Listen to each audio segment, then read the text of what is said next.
What is up, you guys? What an afternoon. That was crazy game. Crazy game. Kept thinking that Auburn was going to be able to somehow dig out of that because you kept thinking Florida was way better today. And you thought that Bo Nix would, eventually just kind of rise up. And instead, he really pretty much went the other way, didn't he? Anyway, guys, what up? How y'all doing? I bet you guys are a little salty this evening. 6:51 in the Central Time Zone. 7:51 for our friends in the Eastern Time Zone in Georgia, Carolinas, Florida. Most of Florida, I should say. Hope you guys are having a decent night, even though the Auburn Tigers lost. Hope you're out there making great decisions with whatever you're into tonight. I will tell you what I'm into tonight. I'm going to be doing this show for a while. And we're going to be drinking a little bit. As you guys know, we were drinking the Maker's 46 last week. And I had a shot of it on the Rundown Friday. I can't remember which one of you guys.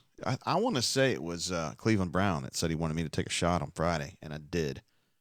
And I almost finished this bad boy off, but I'm not quite there yet. So what I'm going to do is I'm going to go ahead and finish this one off. We've only got, maybe 2 ounces left. And then we're going to go to tonight's featured performer, which I'm going to hold back on that one. We'll announce that one when it's time. I hope you guys are out there drinking a little bit and drinking responsibly if you are drinking. Of course, I'm putting this in my Destin Beer Fest glass. A hard-earned glass. Oh, man, that's not 2 ounces. A hard-earned Destin Beer Fest glass.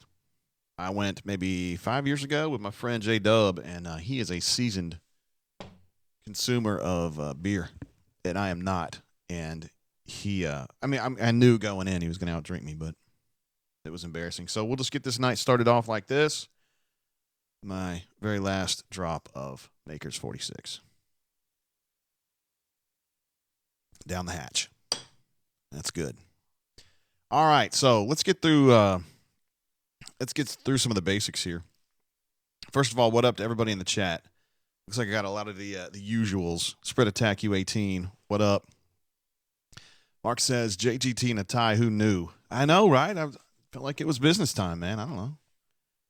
Robert's in the house. Chad's in the house. Charles is in the house. Glad to see you guys again. Phil's in the house. What up? How you doing? He says he's already there. Been drinking plenty. Will says he got pelted with water bottles in the stadium. Yeah. I'm sorry to hear that, man. Florida place, it's really loud, but I didn't know it was that rowdy. I don't really think of the Florida fans being super rowdy, but I mean, strange things happen sometimes. All right, let's go through a few things. Usually I like to start off with the stats to give you guys an opportunity to look at some of this stuff, and I'm going to go ahead and pull that up now. It's carnage. I mean, there's a lot of things going on here that don't look good from an Auburn perspective. Auburn didn't get its second third down conversion until, midway through the fourth quarter.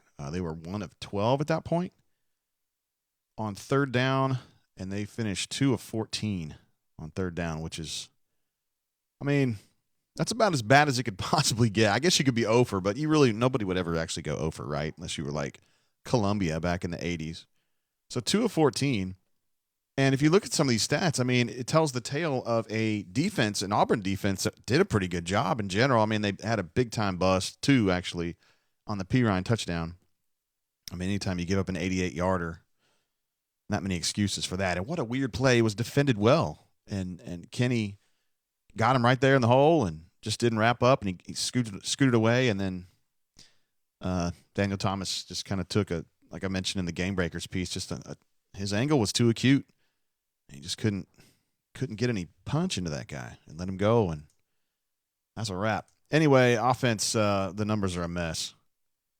They really are. The bottom line is that Auburn couldn't run the football until later in the game. It was probably that drive where they came off of their own 4, and they started running the ball pretty well, got into some good tempo, got down inside, I guess the 25 or so.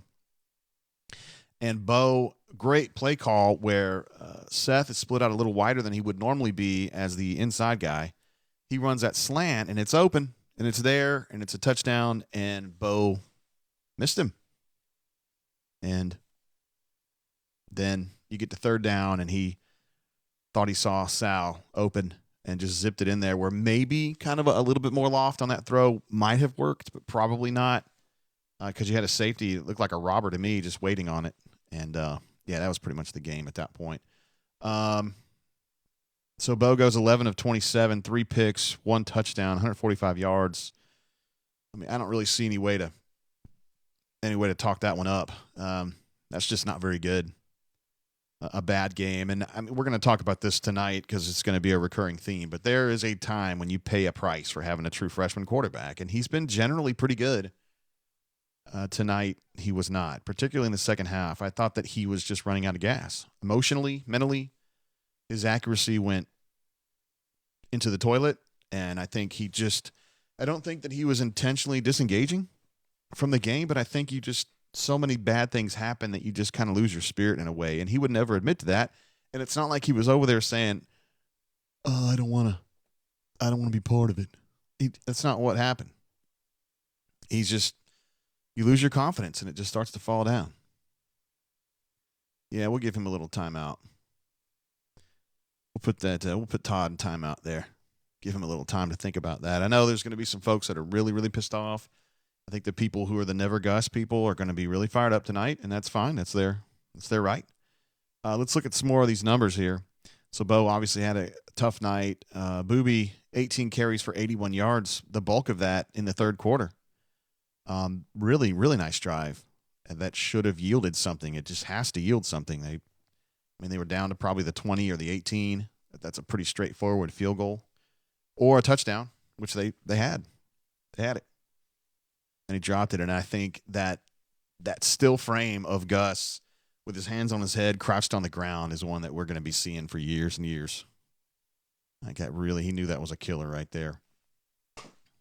Seth, let's see. Seth generally had a pretty good day. Had a big-time drop.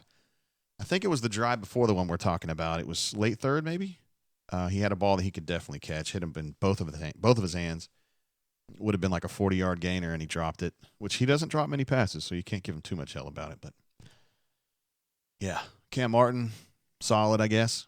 Bo was pretty good as a runner. I mean, they were definitely coming out from halftime. They wanted to run the ball. They felt like they would be more effective using Bo a little bit more as a runner, and I thought he was pretty good in that role. And it started affecting Florida's defense, specifically, the pass defense. But at some point, you just reach a point of no return where he can't connect on these passes. I mean, I wrote this down. I mean, he missed the Seth slant. He missed Uncle Sal on another slant, I think, on the next drive. And then in the last really reasonable drive for them, he missed Wee Willie on a seam.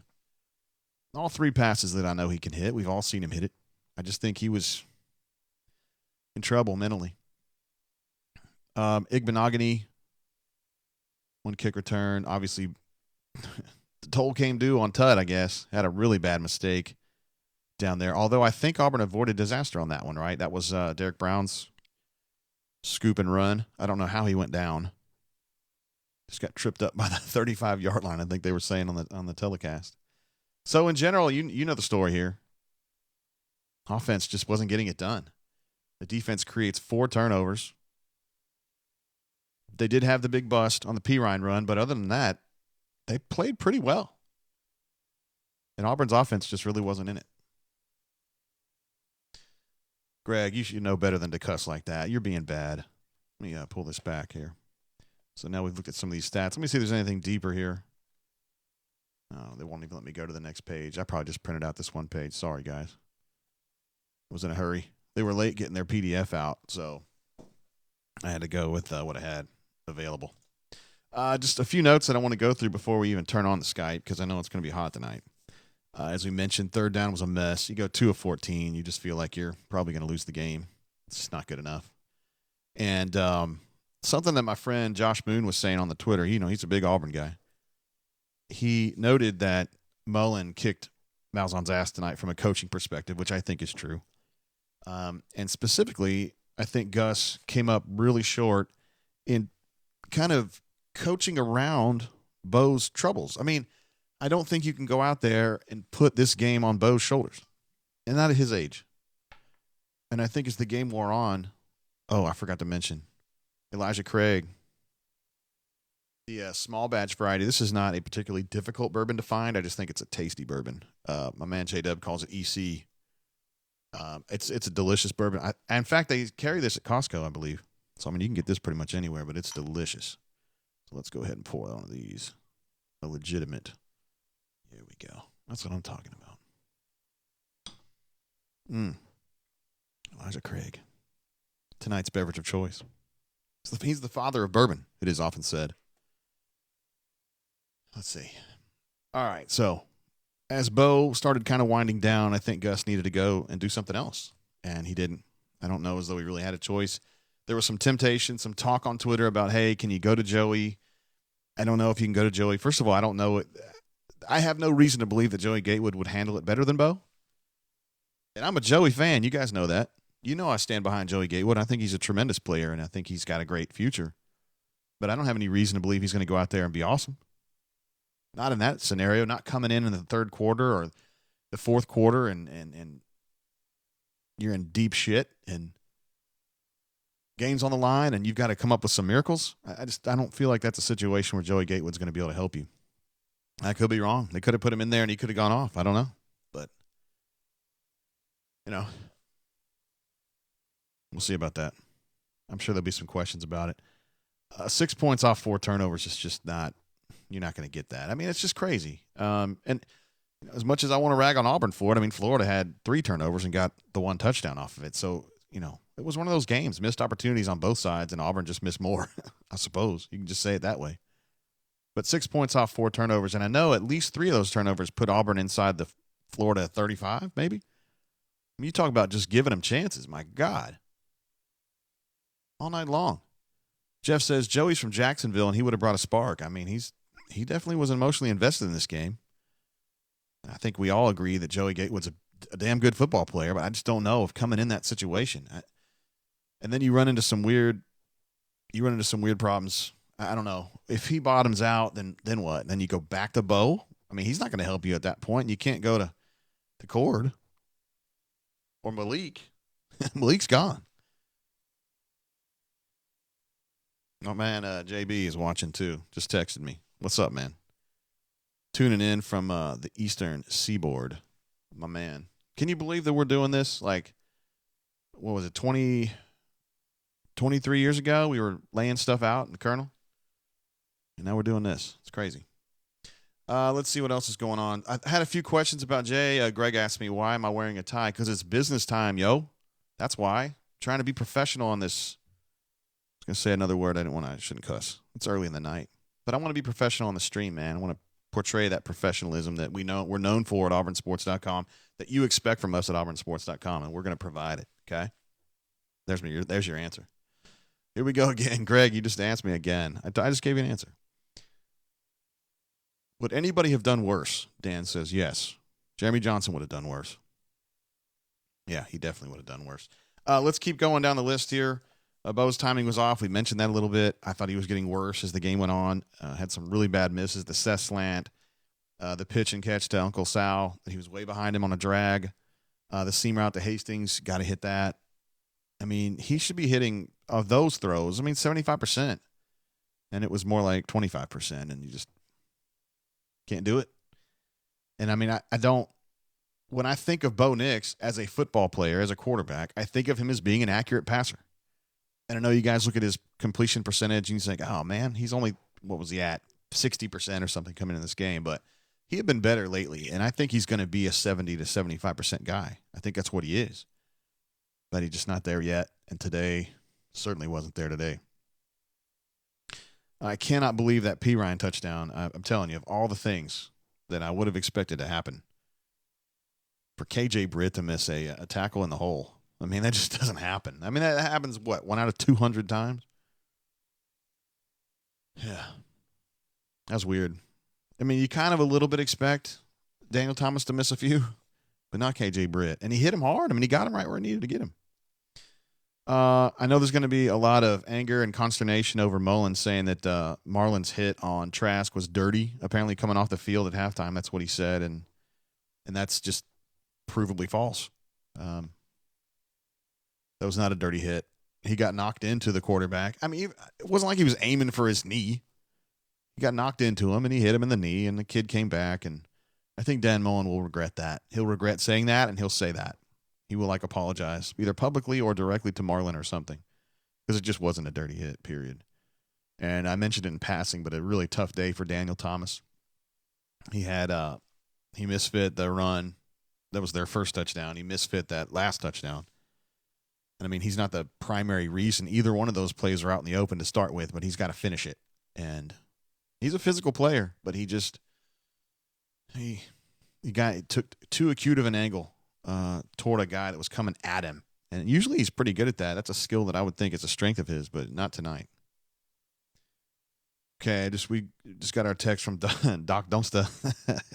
He says he's going to check in here a little bit later. I would imagine Doc is knee-deep in trouble right now, and he's going to work his way out and be back with us on the show maybe around, let's see, it's 7:07 in the Central Time Zone, so somewhere around 8 o'clock, and we'll do that. So that's pretty much what I thought about it. Listen, man, the Florida defense won that game, period. And we can talk about how Gus lost it or Bo lost it, but really the Florida defense was just more than up to the task. And if there's anybody that I would blame for this one, it would be Malzahn for not engineering a way to get out of that situation without having to lean on Bo so much, and the offensive line for not getting enough done. Plus, Jack Driscoll gets a 15-yard penalty. He gets 2 false starts. Not a good day for him either, and he's usually a very solid player who doesn't get into that kind of trouble. So, there you go. I have nothing really bad to say about this defense. I mean, they busted on that last play, but I'm sorry, not the last play, but the P. Ryan touchdown. But they played pretty well all day. Anyway, it happens. I know what's coming. I know what's coming tonight. You can't stop what's coming. We've all got it coming, kid. So I'm going to go ahead and fire up the Skyper. Those of you who are in the auburnsports.com world, you know what the number is. I'm not going to necessarily put it out publicly because I like to try to keep it a little bit more with the folks on the site. Before I do that, I want to check out real quick, make sure there's nothing going on in the chat that's worth me checking out here. 49 minutes to midnight says Bo played worse than Jeremy Johnson at LSU.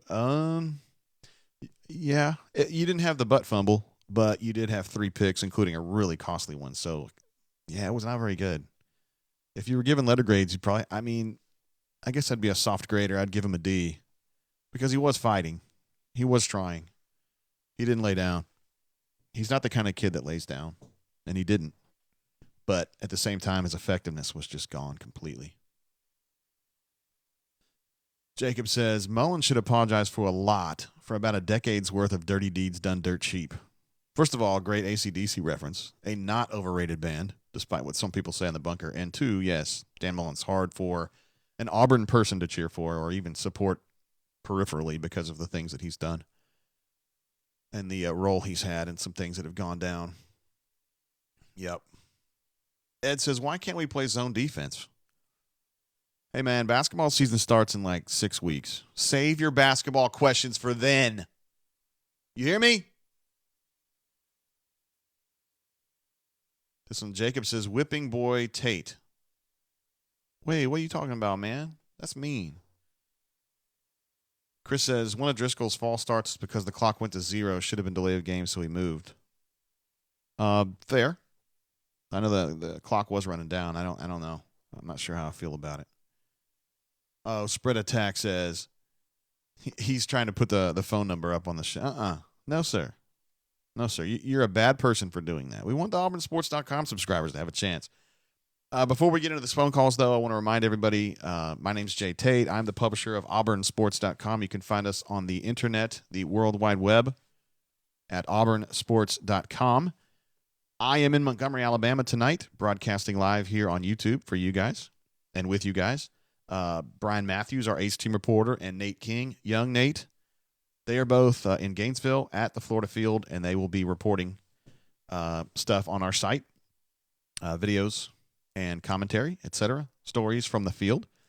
Throughout the night, we're going to get BMAT on the horn a little bit later, and we'll probably check in with Jay Lee as well. Even though he wasn't there, Jay Lee's always good for some entertaining takes. So Ed, I know I was kidding, man. You said you can play zone in football. I know. I was just kidding, man. Well, they do play zone a fair amount in the football world, and yes, they did get burned for that touchdown where they ran that curl, and then he kind of dug out of it to beat Chandler, who was playing underneath zone. It was a really shrewdly designed route and route concept, and they deserve credit for making that work. I don't necessarily think that was a poor defensive play. It was just, sometimes you're running a certain defensive alignment, and they've got a good answer for it. Doesn't mean Kevin Steele's an idiot, and doesn't mean that Chandler Wooten sucks. Just something that they do.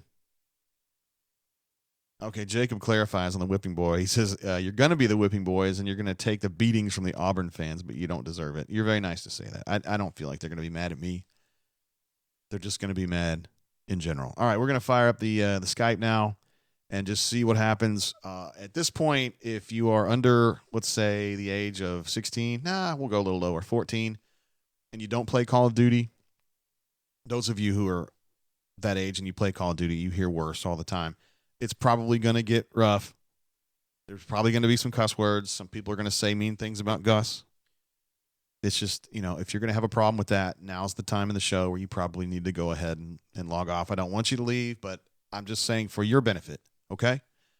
Because the bunker folks tend to be a little rough, and they're very invested in this team, and they're going to be very frustrated about this loss to Florida. A game that, honestly, you can make a very good argument that Auburn had a very good chance to win the game if they just play competently on offense, and they didn't. Todd says, this loss is on JG. Hell yeah, I'll take it. All right, I'm going to go ahead and drink this whiskey, and then we're going to fire up Skype because I don't know what's going to happen. I used to go, quick story.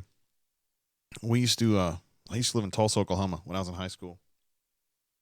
And we had like a second-rate amusement park there called Bell's. And there was a scary ride called Phantasmagoria, which I think is a great name for a scary ride because I didn't know what the hell it meant, but now I do, and it's cool. And I totally forgot where I was going with this. Anyway, happy memories from Bell's. Let's see what my oh, great. This is one of my favorite things that happens during the course of a show. I get a text from my dad. Those of you who are on the site a lot or you listen to the G-Pit show, you know that my dad and I have kind of an interesting relationship at this point in our lives. He's just kind of weird. I know a lot of you out there who are my age, you have weird parents too because your parents are getting to an age where they're getting weird. But my dad's pretty weird. He sends me this text just now, apropos of nothing. This is not in keeping with anything we've talked about or we've been talking about. Functional MRI shows that large linemen who find a football in their hands unexpectedly often panic and their limbus system causes leg failure and they fall down over a yard marker. How about that, huh? Maybe he is watching the show. Dad, what are you doing? My dad is or was a radiologist, so I guess it's radiology jokes. Limbus. It should be limbic, shouldn't it be? I don't know. I'm a sports writer. What do I know? Okay, we're going to fire up Skype now. Again, if you're 14 or younger, you need to log off now because it's going to get salty. Here we go. 10-0 is already starting here in the chat. He says, Bo Nix is absolutely garbage. I don't think that's even fair. Let's see. I logged on to find 4 voice messages, although I can't. I was trying to play these voice messages the other day on the show, and they didn't work. All right, guys, we're going to fire it up. Here comes our first call. What's going on? How you doing tonight? Hey, how's it going? Word. Who I got on the horn? This is 49. 49 minutes to midnight? Yeah, that's right. What up, man? How you been? Doing all right. Hold on one second. Sure, we're working on your schedule. Take a shot when Auburn does something pretty good, but I'm a little sober tonight. So since I got on the horn, hold on one second. All right. All right. Attaboy. What are you drinking tonight, man? Good to go. What are you drinking? What's that? What are you drinking? Like what beverage? Oh, it's Kraken rum. It's not my favorite, but it's a tradition. It's been a good luck charm for a little while, but not so much tonight. So I'm Oh, going to have to change it up. yeah, you're gonna have to change it up. All right, how disappointed are you? Scale of 1 to 10. Disappointed, I'd say about an 8. Yes. I bought into Gus Malzahn. I was just buying into Bo Nix, even though I'd been skeptical of him. But he showed out against Mississippi State. He turned in a pretty good game then. He started showing his running skills, which I thought meant he had turned the corner. I thought Bo was getting used to calling plays with him. I thought that would open it up. But tonight he just he showed his freshman side. Yeah, he did. A lot of mistakes tonight for Bo. For young Bo. Did you kind of have a feeling coming in, though? Not necessarily today would be the day, but there was going to be a day when Bo would really stink? Because he's so young, you know. I did. I didn't think it was coming against Florida, though. Like I said, I started buying in, and I started thinking, because at some point it's like, okay, his freshman side hasn't shown just yet. He's had these 4 games to get under his belt to really start, becoming the quarterback that, he might eventually be. He's going to be that before we, sooner than we thought he would. And tonight he just showed that he is, just another freshman, Yeah, I don't think he's just another freshman, but I understand what you're saying. Tonight he was not good. The 3 picks, and he missed too many receivers, and it was just a bad night. I don't know what else to say about it. Your thoughts about this team? Are you going to about 3 touchdowns too? He came up a little short on 3rd downs, which really irked me as well. So yeah. Okay, so they're going to go into the Gus Bowl in 2 weeks, which we know probably how that's going to work out. So you go into LSU. Are your expectations going to be high at that point? No, definitely not. Bo Nix, I think, showed his colors that he can be rattled as a true freshman. I think Gus, I know his play calling got a lot of guff tonight, especially in the run game. I didn't think he took advantage of Anthony Schwartz enough. I think he gave up on that jet sweep a little too early. Yeah. And then if we just don't have that run game, then I just don't see Bo Nix going into a Death Valley and overcoming an LSU, even though their defense isn't as good this year. But if he gets rattled in the swamp that easily and that early, I'm just not sure how he's going to react against LSU if they start getting things going and that crowd starts getting into it. Then I just don't really have confidence in him overcoming that. Yeah. It's going to be a tough way to go. 49, appreciate you calling in, bro. All right. Thanks for taking my call. See you, man. Good night. Peace. All right. 49 minutes to midnight was our first guy. First caller of the night. Yes, sir. We had a bunch of calls coming through. I missed S-Town. S-Town, call me back, bro. And I'll pick you up here. I want to pick up. We pick up S-Town kind of early in the day, and we know it's going to be a good night. So hurry up. Come on, let's go.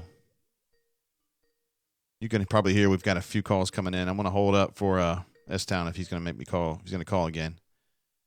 Try to get some of our concierge service folks on the show. Back in here, looking at, there was a couple things I wanted to mention from the chat. Robert says, bad game, still WDE. I like that attitude. It's the right attitude for sure. Ed says, LSU, Georgia, and Alabama will throw the ball with ease. We don't know that. All right, you missed your chance, S-Town. Take this call. How you doing? Welcome to the show. Hey, how's it going? What up? Who I got on the horn here? This is War Eagle G. Hey, what up, man? How's it going? Well, another day in paradise. Me and War Eagle G sometimes brawl, but I'm glad to have you on the show, bro. Yeah, you have to get some Sunshine Pumper representation tonight. Yeah. Well, your knowledge of Auburn football is no one's ever questioning that. So what do you think, man? What about that game tonight? How pissed are you? I mean, yeah, I think I'm pretty pissed. I think the Sunshine Pumpers get some misrepresentation on the board sometimes, like we're just jumping around, cheering everything on. But no, I was knocking stuff around in my man cave down here. Pretty ticked off tonight. But I think the Florida defense showed up. We expected them to show up. And unfortunately tonight we didn't have the right calls. Bo didn't hit the passes that were there for him, and the game ended up on the wrong side for us. Yeah, and you generally have been a sunshine pumper. When you have a performance like this from Bo, I mean, does it take some of the allure off of him, or are you still kind of all in on him? I mean, he's going to grow, right? Yeah. He's gonna have games like this. I just heard you talking to 49 minutes. I mean, yeah, I think the freshman game was bound to come at some point, and today it definitely came. 3 interceptions, a couple of missed passes that were wide open for touchdowns for him. I mean, you hit a couple of those, we're having a different conversation today. I mean, it wasn't going to be a blowout. Anybody who thought it was going to be a blowout, I think was a little overconfident. But, yeah. You hit a couple of those passes, you come out here with a win, and we're all talking about a different Gus Malzahn, a different game, a different season. Yeah, and I wonder a little bit on the deep throw to Seth. I think it was in the early third quarter. It was probably a 30-yard pass where Seth got both hands on it behind the defender, and he just dropped it. I mean, it was a fairly complicated catch, but it's one that he makes most of the time. I just wonder if he catches that ball, if maybe that kind of gives them the kind of push or the pop that they needed to kind of get over that hump in the third quarter. I don't know. I hate to blame Seth because he's made so many great plays this year, but that was one that stuck out that I think he could have really helped Bo on. Yeah, there were a lot of them. It was like all game long we were trying to find that momentum. It was like you want to get it either establishing the run and hit that long pass, or you finally start getting a couple of plays together. But that's what we were doing against A&M, or against Mississippi State. It was like everything was working, right? Every single play called, the sequencing, everything was lining up right. That wasn't going to happen in the swamp against this defense, but we had to hit a few of them, and it was like every time we started to find something like that drop pass by Seth happened, or a overthrow by Bo happened, or, there was something that went wrong. So today, everything that went right against Mississippi State went wrong today. Well, I think it's because Mississippi State, part of it is that Mississippi State's on a different level, right? I think they're a step below Florida. We can say that, right? Yeah, definitely. Yeah, for sure. War Eagle G, you're a hell of a poster, man. I appreciate you being part of the site, bro.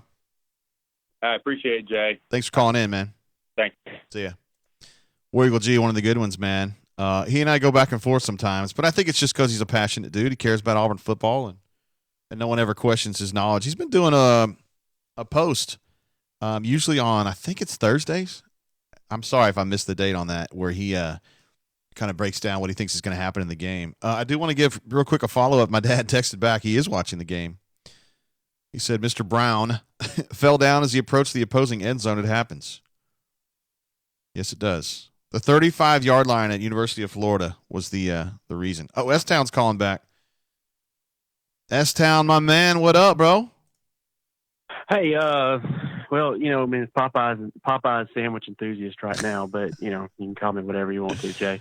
What's going on, man? Well, not much, man. I'm just really, really pretty pumped about the future of the program and everything after the game. I don't really know why everybody's so down on the coach and quarterback and everything. I mean, 13 points is a lot of points. Pretty pumped. No, you're not going to trick me into thinking you're being real, bro. Yeah. I mean, I'm telling you right now, Liger, you better not be bumping a bunch of threads tomorrow from all the people that have been calling you out for the past couple of weeks. You better not do that. Oh, it's going to happen. I'm pretty 8 sure. a.m. Monday morning, you better not do that. Liger's happy tonight. I think he is. Yeah, I think he is. But what were you doing for the game? It's just been sitting with me all week. The struggles we've had and the protection of the quarterback, and just knew going into this game that they're going to bring it, and they brought it. And they brought it. We didn't have an answer. No, they did. Auburn didn't have much of an answer, S-Town, and I'm sure it's a little frustrating to fellow enthusiasts such as yourself. Yeah, Enthusiast Enterprises took a real hit tonight. So not really too excited. Does this mean you're going to post less? Are you going to post less for a few days now? Oh yeah, I'm not posting anymore as an Auburn fan. Michigan's letting me down. I've been a Michigan fan for about 5 months now, and I think I may go be like an Ohio State fan or something. No, you're not allowed. As an Auburn fan anymore, for sure. You are not allowed to go be an Ohio State fan. They're bad people. They're the bad guys. Maybe I'll go be a Duke fan or something. That's not fun. I should hang up on you just for that. Hey, where did you watch the game tonight? Or were you at home, or did you go down there, or where were you at? Oh, I was right outside of town. I was in Jacksonville. So Word. I just didn't couldn't quite make it in. I just didn't have a good feeling about it. Just decided to hang outside of town for a little bit. Sit this one out. Okay. S-Town, you're doing a hell of a job. Appreciate you being part of the site, bro. Thanks. See ya. See you, man. S-Town enthusiast, one of the good guys. You write him down. I'm trying to write down who all calls in so that I can give everybody a shout out for participating in this one. We got a call coming in from the 770.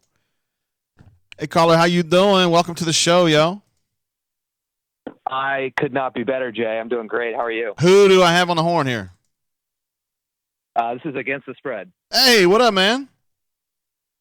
I'm just kind of really excited that my Towson Tigers got a chance to just kind of take a night off and watch the rest of the chaos across the country unfold. Yeah, I know. You're pretty fired up about that, aren't you?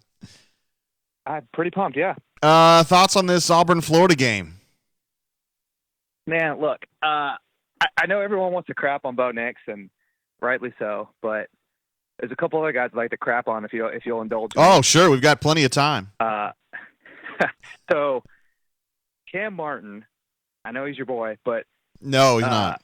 On that overthrow, or not overthrow, but on that throw that Seth barely caught on his fingertips, there was a corner blitz coming, and Cam just totally whiffed that block. Did he? If he just picks it up for just a half a second, Bo has time to set his feet, hit the throw, hit Seth in stride, and that, to me, that was a huge play, which just sucks to see a senior kind of dropping the ball like that. Yeah.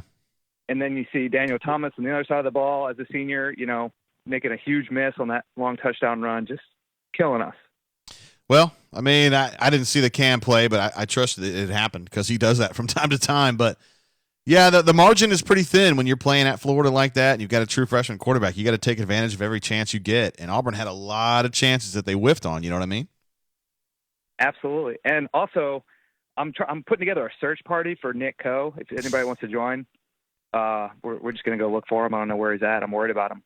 We need to ask Mr. BMAT about that because if you remember, he was basically a BMAT All-American in the preseason, and I agree with you. Nick Coe has not been very good this year. We just don't notice him very much.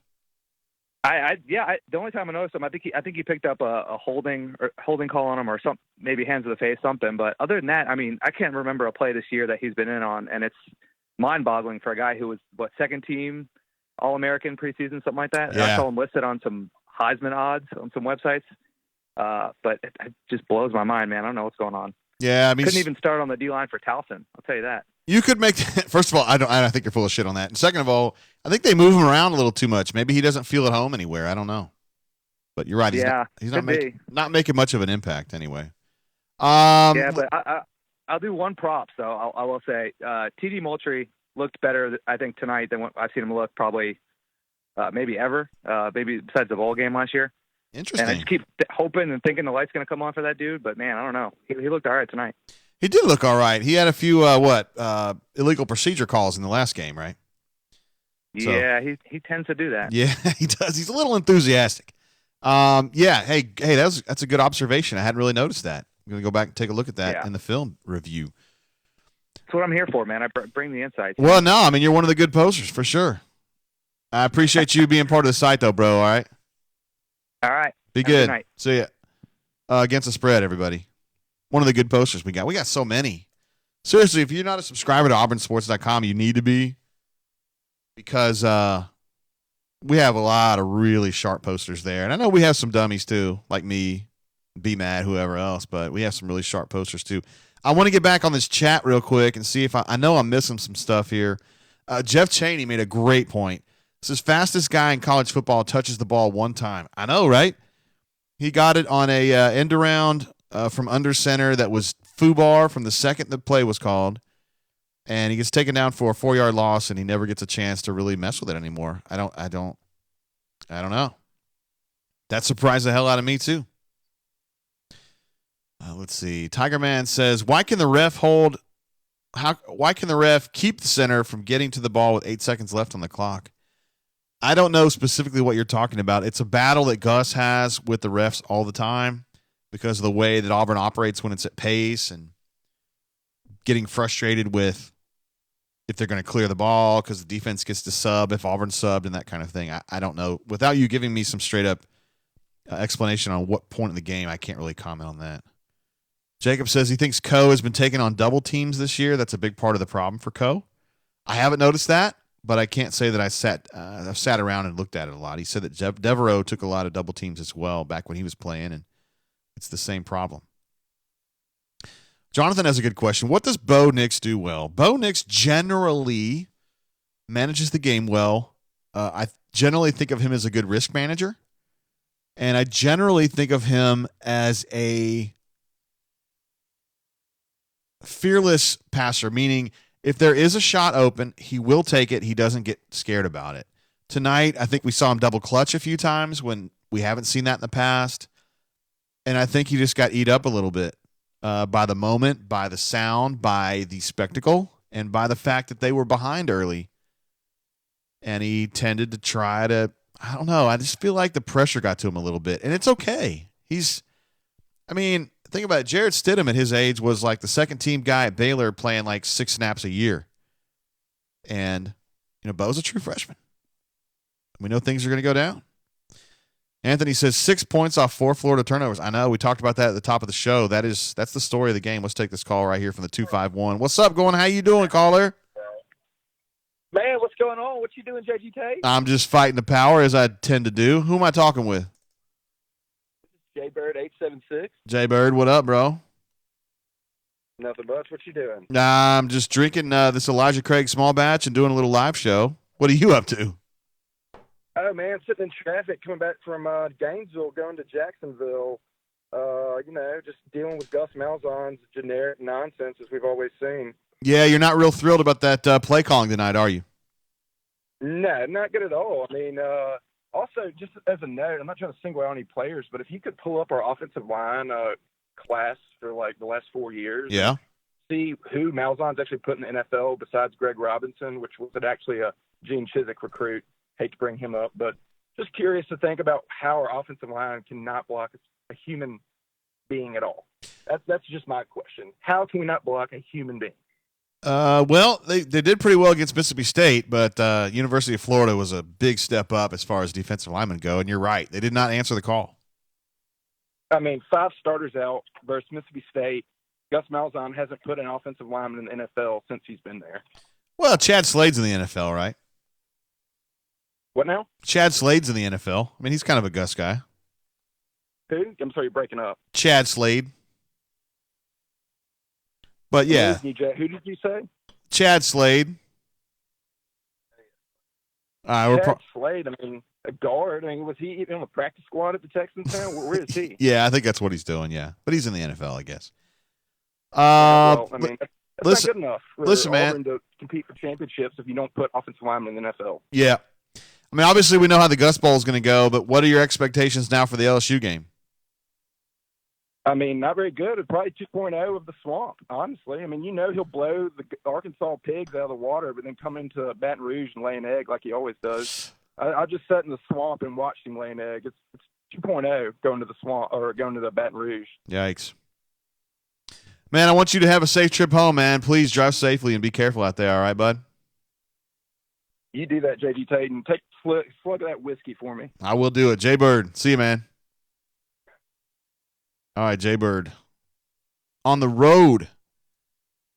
Coming home from a tough night in Gainesville. Let's take – oh, man, I just missed that call. Call coming in from the 251 right there. We'll go over here and check out the Grindhard says Chad Slade, and he's laughing. Hey, I was just saying, I mean, Chad is in the NFL. I mean, if we're going to fight about it. And David Brown, I'm going to go ahead and clear that because I feel strongly about that statement you just made. We got a call coming in from 256. Did I get it? No, here we go. Hey, caller, how you doing? Welcome to the show, yo.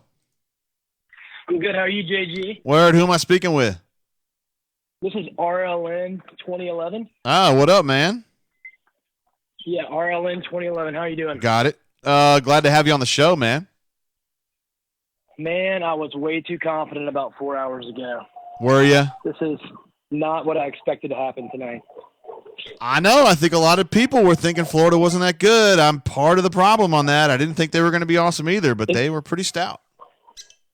I mean, I thought that – I mean, when I remember this confident, I know there are issues at hand, but I just thought Gus kind of got a little gutsy tonight with his play calling, to be honest. I thought there was a lot of zone reads in the first half when there shouldn't have been.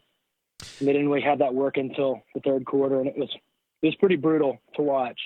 Yeah, the zone reads, they usually call that indie in the Auburn world. That stuff was not working in the first half because they can't really get push against guys one-on-one like that. No, they were getting to him a lot, and I just think he kind of hunkered down a little bit. And what I thought I was seeing all first half of the season in the first 4 or 5 games was Gus was calling the slants. He was mixing it up, and I feel like he kind of went into his shell a little bit in this game. And I don't know if it was very beneficial, especially in the first half.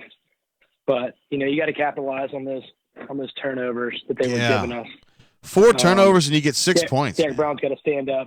Yeah, that's unacceptable. You can't be getting field goals again. I feel like I was kind of reliving a lot of games last year when we were kind of driving and then stalling out and kicking field goals and not capitalizing. It was pretty rough.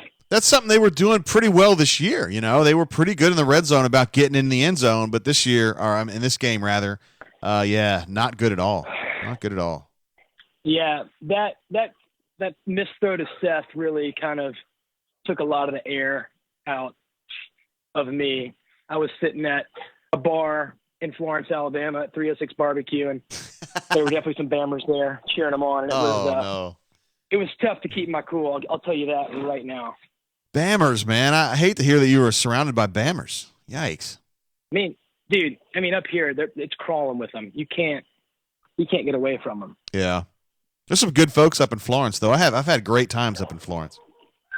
It's a cool town, man. I enjoy living here. I grew up here. I just moved back. But, we're outnumbered, and I'm usually okay with that because I know that we are, superior in a lot of ways. But that was just a tough game, man. I had a lot of confidence going in, and it just kind of a little bit – Bo Nix being a freshman, that was that game, like you were saying earlier, that he kind of acted like a freshman. I don't know if the play call in the first half really helped him out very much, but hopefully we'll kind of take a week off and bounce back and annihilate him in the Gus Bowl. Yeah, the Gus Bowl is going to be that's going to be a bloodletting, RLN. That's going to be an ass whooping, isn't it? Yeah, they're going to be pissed. And I think hopefully we can take momentum at LSU. I know Baton Rouge has not been kind to us, but, there's been flashes this year of teams that can beat LSU, can beat Georgia, beat Alabama, but if a team that went to Gainesville shows up in Baton Rouge, it might be a little bit unfortunate for our Tigers, but we'll see. RLN, I appreciate you being part of the site and calling in tonight, bro. Yeah, man, I appreciate it. Have a good night, Jay. See you, bro. Oh, he's having a fight behind enemy lines up there in Florence, man. And a Spread Attack says he's in Florence himself. I love it up there. I've had great experiences in Florence, man. Jeff McIntyre was a sports writer up there in Florence, covered UNA. One of the really, really good guys. Unfortunately passed away, golly, I don't know if it was a year ago or 2 years ago or 6 months ago. But Jeff McIntyre is one of the all-time greats. Yeah. God, man, I'm kind of bummed myself out thinking about how Jeff Mack's not here. All right, anyway, some good points there from RLN about the Gus Bowl. Gonna be a bloodletting. 205 coming in. What's up going on? How you doing, caller? Appreciate you calling in, bro. What's happening? Word. Who am I speaking with? Just 1 minute. I don't post much. I'm usually just watching around, seeing what Crazy J Tate's up to. What's up with the tie tonight, man? What's up with the tie? Well, it's business time. Just 1 minute. That's why. I got it. I'm trying to be professional. You and I are drinking the same drink, my man. Is that true? And after about the third and one, we couldn't get the first down. Out came Elijah Craig, and I had a good stiff drink.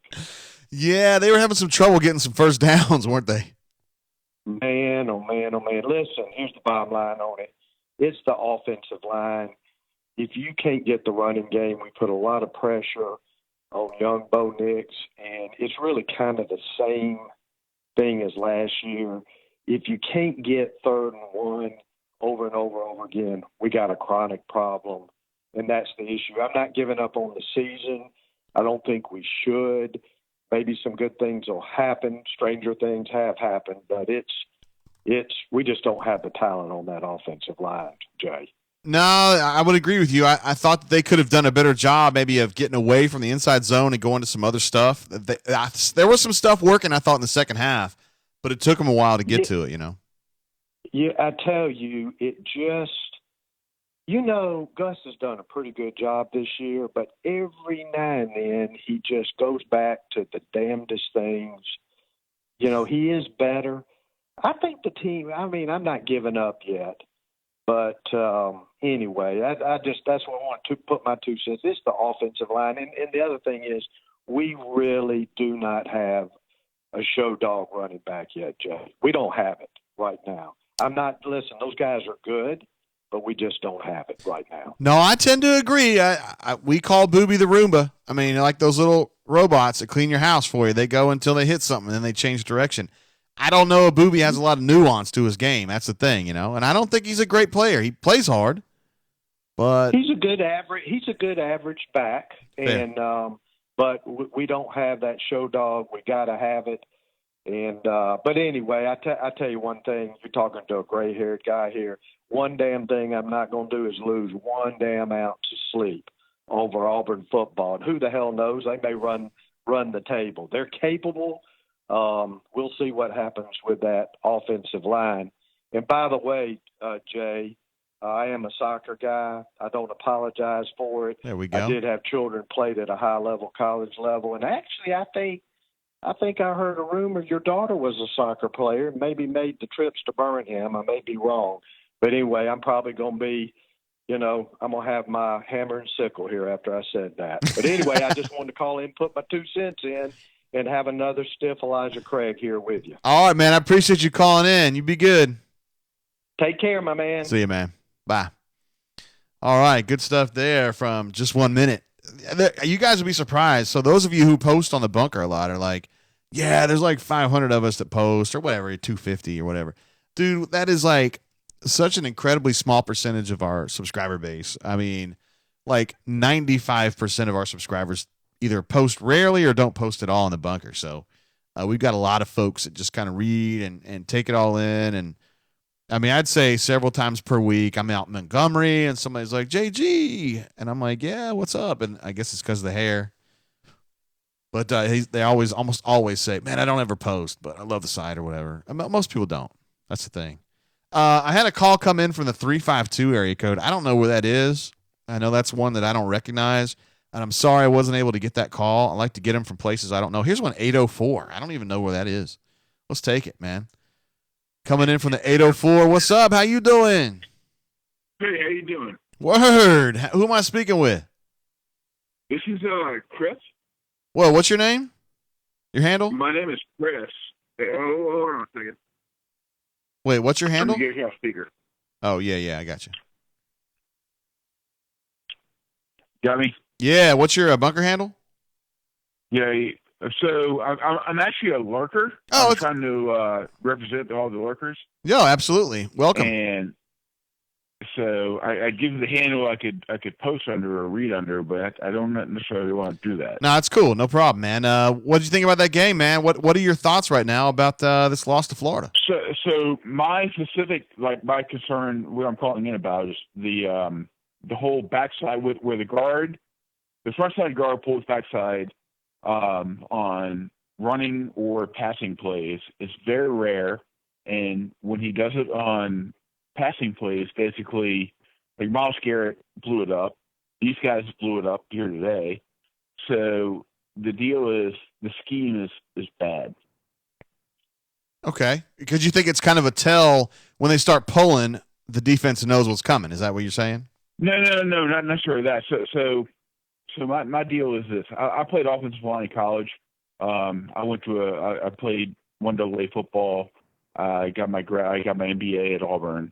So that's my whole deal. Yeah, I got you. And so the first play of the game was very much like Texas A&M 3 years ago, where they tried to throw a screen where the front side guard pulled backside, the defensive end was upfield in the mesh point, and basically the guard had no chance of I noticed that. him. I noticed that it was done. It was Markel. It was number 77 was supposed to be blocking. 64.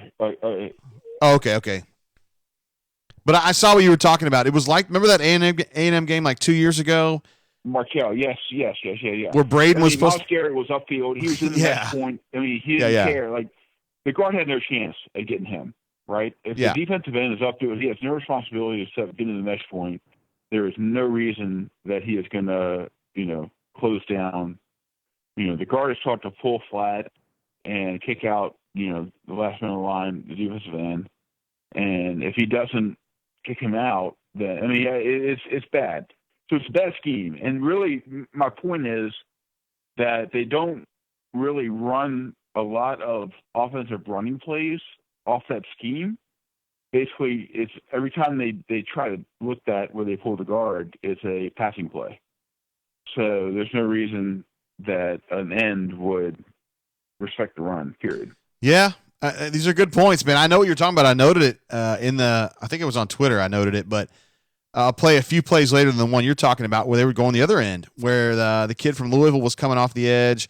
And they were trying to ask Markel to pull flat and then block him, and he didn't get it, and it messed up the whole play. And I agree with you. That scheme was messed up. I thought it was on Bo to try to change the protections to help with that, but I agree. You put him in a bad situation right there, no doubt. No, and there was actually a third down play where they ran the same kind of scheme, blocking scheme, where if the depth of the running back was a little bit shallower, if they were up 2 yards, let's say, that the running back was, I guess it was Booby at the time, but he would have been up underneath the tackle and basically probably would have gone for 10 or 15 yards. Yeah. Because the line, the 64, basically pulled so flat, which he's supposed to do because it probably got his coach to do. The reason that that play didn't work was because the end got upfield. He disrupted everything on the mesh point, and the timing of everything was not good. No, it wasn't. So I feel like that's a negative of some of Gus's schemes. Yeah, I kind of mentioned it in passing earlier with the show that I thought that Gus wasn't helping Bo enough, and I think what you're pointing out is a really specific example of what I'm talking about, and I appreciate that kind of insight. It's from somebody that played the game and knows it. Yeah, so I mean, like I said, I feel like the whole whatever package they have going around that, I don't see that other than the fact that there's one pull, one guard, front side guard pulls. The only time they do that is when there's some kind of play action. Yes, we saw that today with a running play that didn't work, but because the defense had himself so far afield and he disrupted the mesh point. But in general, I don't know. I feel like the scheme is just not there for an SEC level team. Gotcha. Appreciate you calling in, Lurker. You be good out there. All right. All right. I appreciate it. See you, bro. Some good points made right there. Seriously. I noticed that. I made a mention of it on Twitter. But yeah, his point is that some of the requests that they're making of these pullers is not reasonable, and I agree with that point totally. Let's see. Gambling Gustav says, Jay, is this guy writing your camera eye for you? I don't know. I have to go back and take a look at it. There was a play I know I'm going to be doing camera eye on, which was a pass breakup that Noah Igbenogany had, where it wasn't even him. Like, he turned himself into a middle of field defender and went over and had a pass breakup. It was crazy. The person who was from 352, I missed your call again, and I'm sorry about that.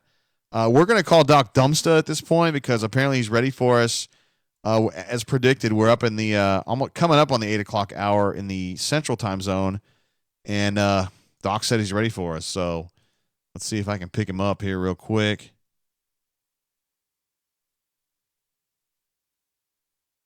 Yeah, I know this is scintillating here. I had to type it in. All right, let's pick up Doc Dumpsta and see what's up. Hope I typed that in right. If we get Sandra on the horn, Sandra from Homewood, I'm going to be like, what? Sorry. Hello? Doc! Hello? What up, bro? Hey, buddy, hold on a second. 1 sec. Okay, Can you hear me okay? Not really. You need to take off the speaker. Well, here's why. Hold on. Hi, dog. Hey, what up, bro? Hey, big dog. What's going on, Cat Daddy? We're glad to have you on the show. How you doing, Doc?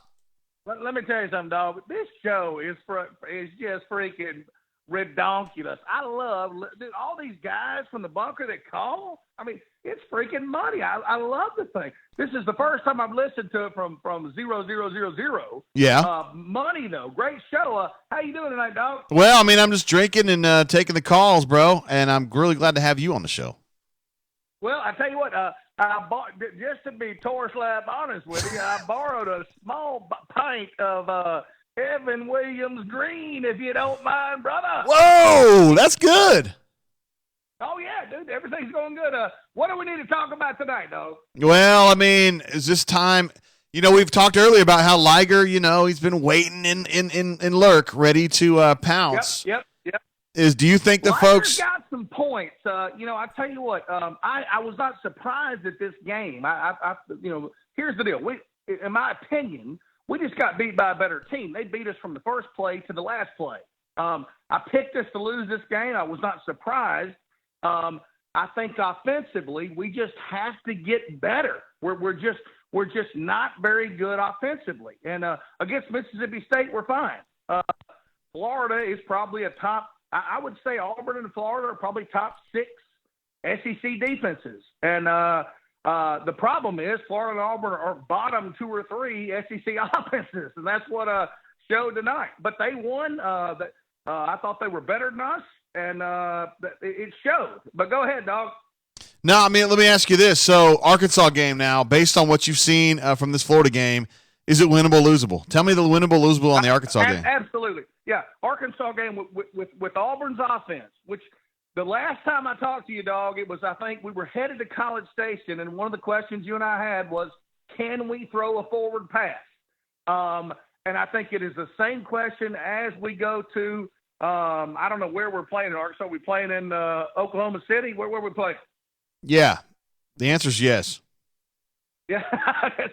Anyway, no, but we're the Arkansas game. If we can't score, we're just it'll be a tough. I mean, our defense. I loved our defense tonight. I mean, yeah. Didn't you think our defense played pretty good? Absolutely. Aside from the bust on the 88-yard run, which they had covered, right. They had it defended well. Yeah. I thought the defense was good.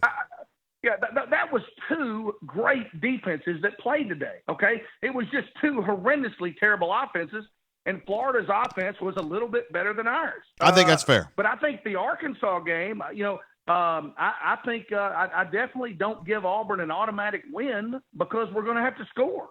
Can we score? I thought we were better than LSU until tonight. I don't think we can score enough. I think LSU will probably put 25 to 35 on us.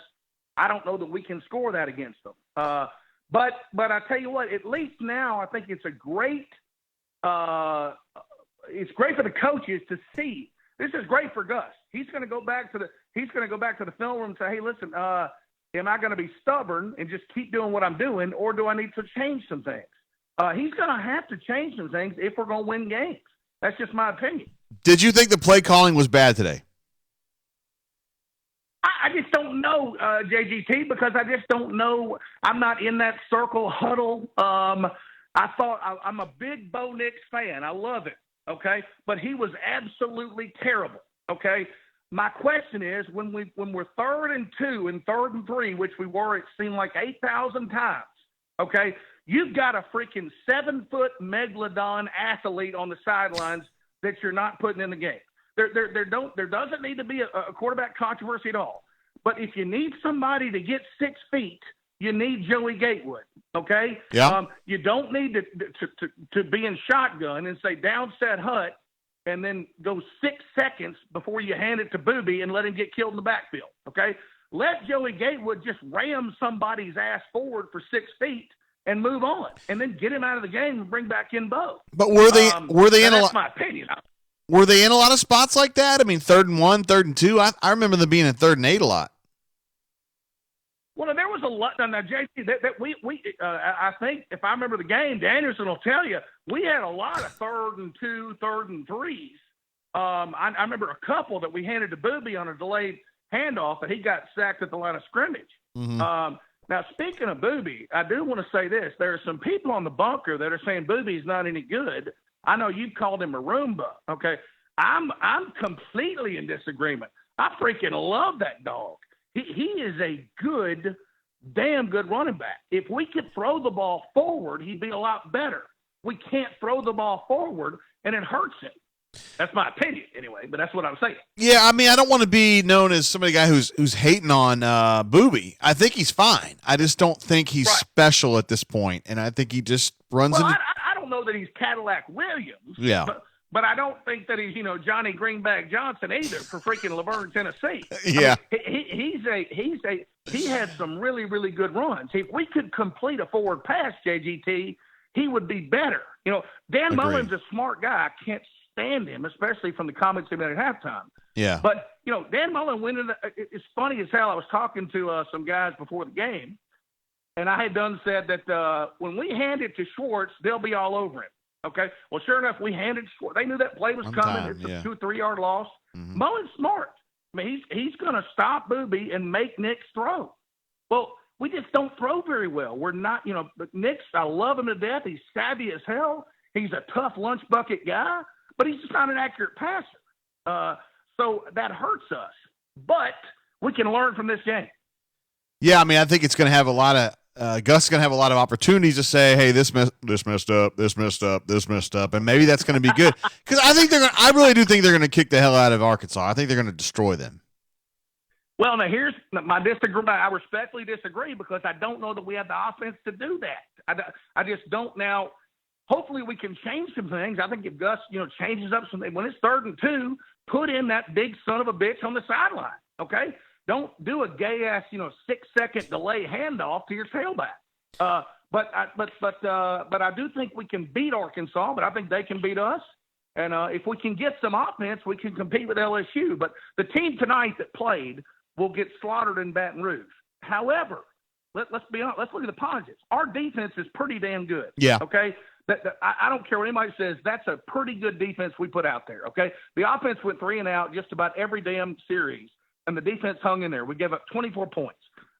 If our defense continues what they are and our offense gets a little better, we'll have a chance. It's interesting. LSU gives up a lot of points now. And, I mean, Auburn's defense is good. So, I mean, I think they're going to have a shot in that game. But well, no, absolutely. They got to be better. Gives up a lot of points to decent offenses, okay? We're not there right now. Now, we may be there in 2 weeks or 3 weeks. But, our offense today, let's be honest, we watched Florida and Auburn. I don't know how many teams in the SEC. Let's say there's 20 teams. Well, Auburn and Florida are probably 19 and 20 in offense. They're just terrible. Yeah. So if we can get to 8 or 9 in offense, we probably can compete with LSU. But if we can, it'll be a struggle. I think they can get there, Doc. Does that make sense? Yes. I think Bo's just got to be 50% better than he was today. I think he's got to be better.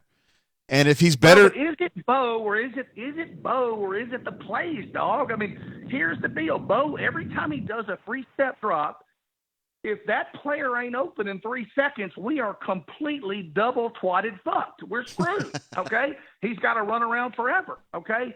It may be Bo. Bo's not the most accurate guy, okay? I've known that since he was at Pinson Valley. But some of it is the play calling. No, I agree. I thought Gus could have done more to help him tonight, my opinion. Yeah, I think Gus could have, but Bo could have played better. I just don't understand when it's 3rd and short and you got a 7-foot huge son of a bitch on the sidelines that loves to be physical and you're averaging 1 yard a carry, why don't you put him in the game? There's no quarterback controversy at all. No. Bo Nix is your quarterback, okay? But if you want to win football games, you have to play your best players. I don't know that we're playing our best players. I can't. I don't know that. But I wasn't surprised today. Florida's a good team. They're better than us. They beat us. If we played them tomorrow, you know what? They'd beat us again. It's just we've got to get better, but we can get better. Yeah, there's time. There's still time to go. Oh, dog, dude, we're 5-1. We're freaking fine. Yeah, we just have to. If we get better offensively, we can beat Arkansas.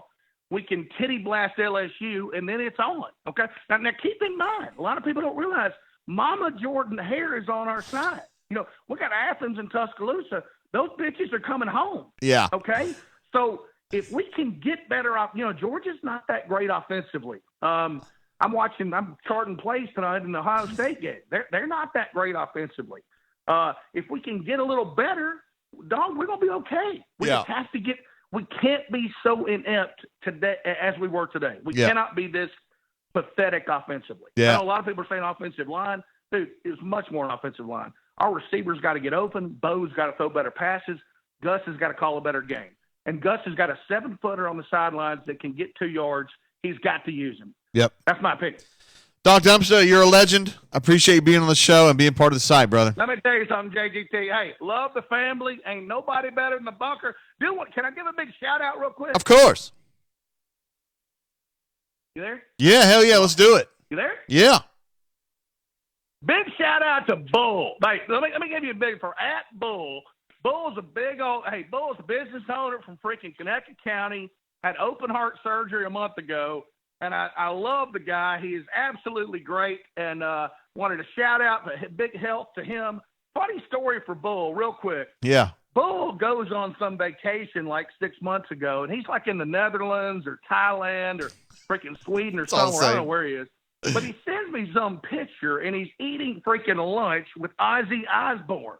No. I mean, I'm not kidding you. He's like in a Subway, and it's him, and next to him is freaking Ozzy Osbourne, and then Ozzy Osbourne security guys. I'm like, holy shit. Bull thought it was no big deal at all. I'm like, wait, he said it was just him and Ozzy. I was like, oh, my God. But anyway, big shout-out to Bull tonight. He's a great bunker member. You know Bull, don't you? Hell yeah, of course. All right, well, listen, JJ, let me tell you something. Hey, great job on the show. We're going to be fine. Auburn's going to be fine. Hey, we got beat tonight. It'll happen. We'll turn around. We'll take care. Thanks, buddy. See you, Doc. Appreciate you. There he is, Doc Dumpster, AuburnSports.com Hall of Famer. Also mentions Bull. I knew a little bit about Bull, but I didn't want to mention his medical situation, but Doc's good friends with him and mentioned it now. He's been a little under the weather here lately, but certainly one of our very best posters, Doc Dumpster and Bull, both of them. We're going to get on the horn with Mr. Brian Matthews, capital V, capital M. I know we got a lot of calls coming in. I've got 4 coming in right at this moment. But we need to get BMAT on because BMAT is down there right now in the swamp. He could tell us what is up. So let's give him a call real quick here. Let him know we were going to be calling from the show.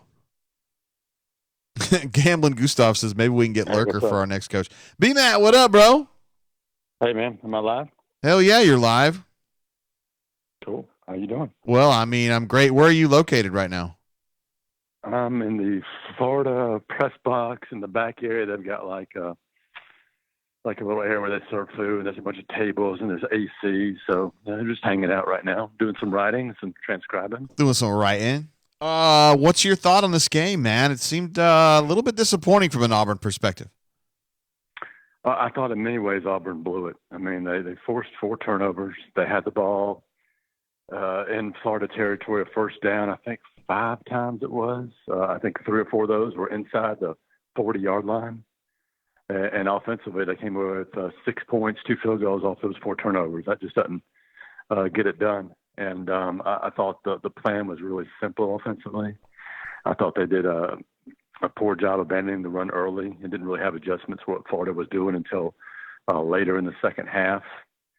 I thought the crowd noise and the intensity really got to the team.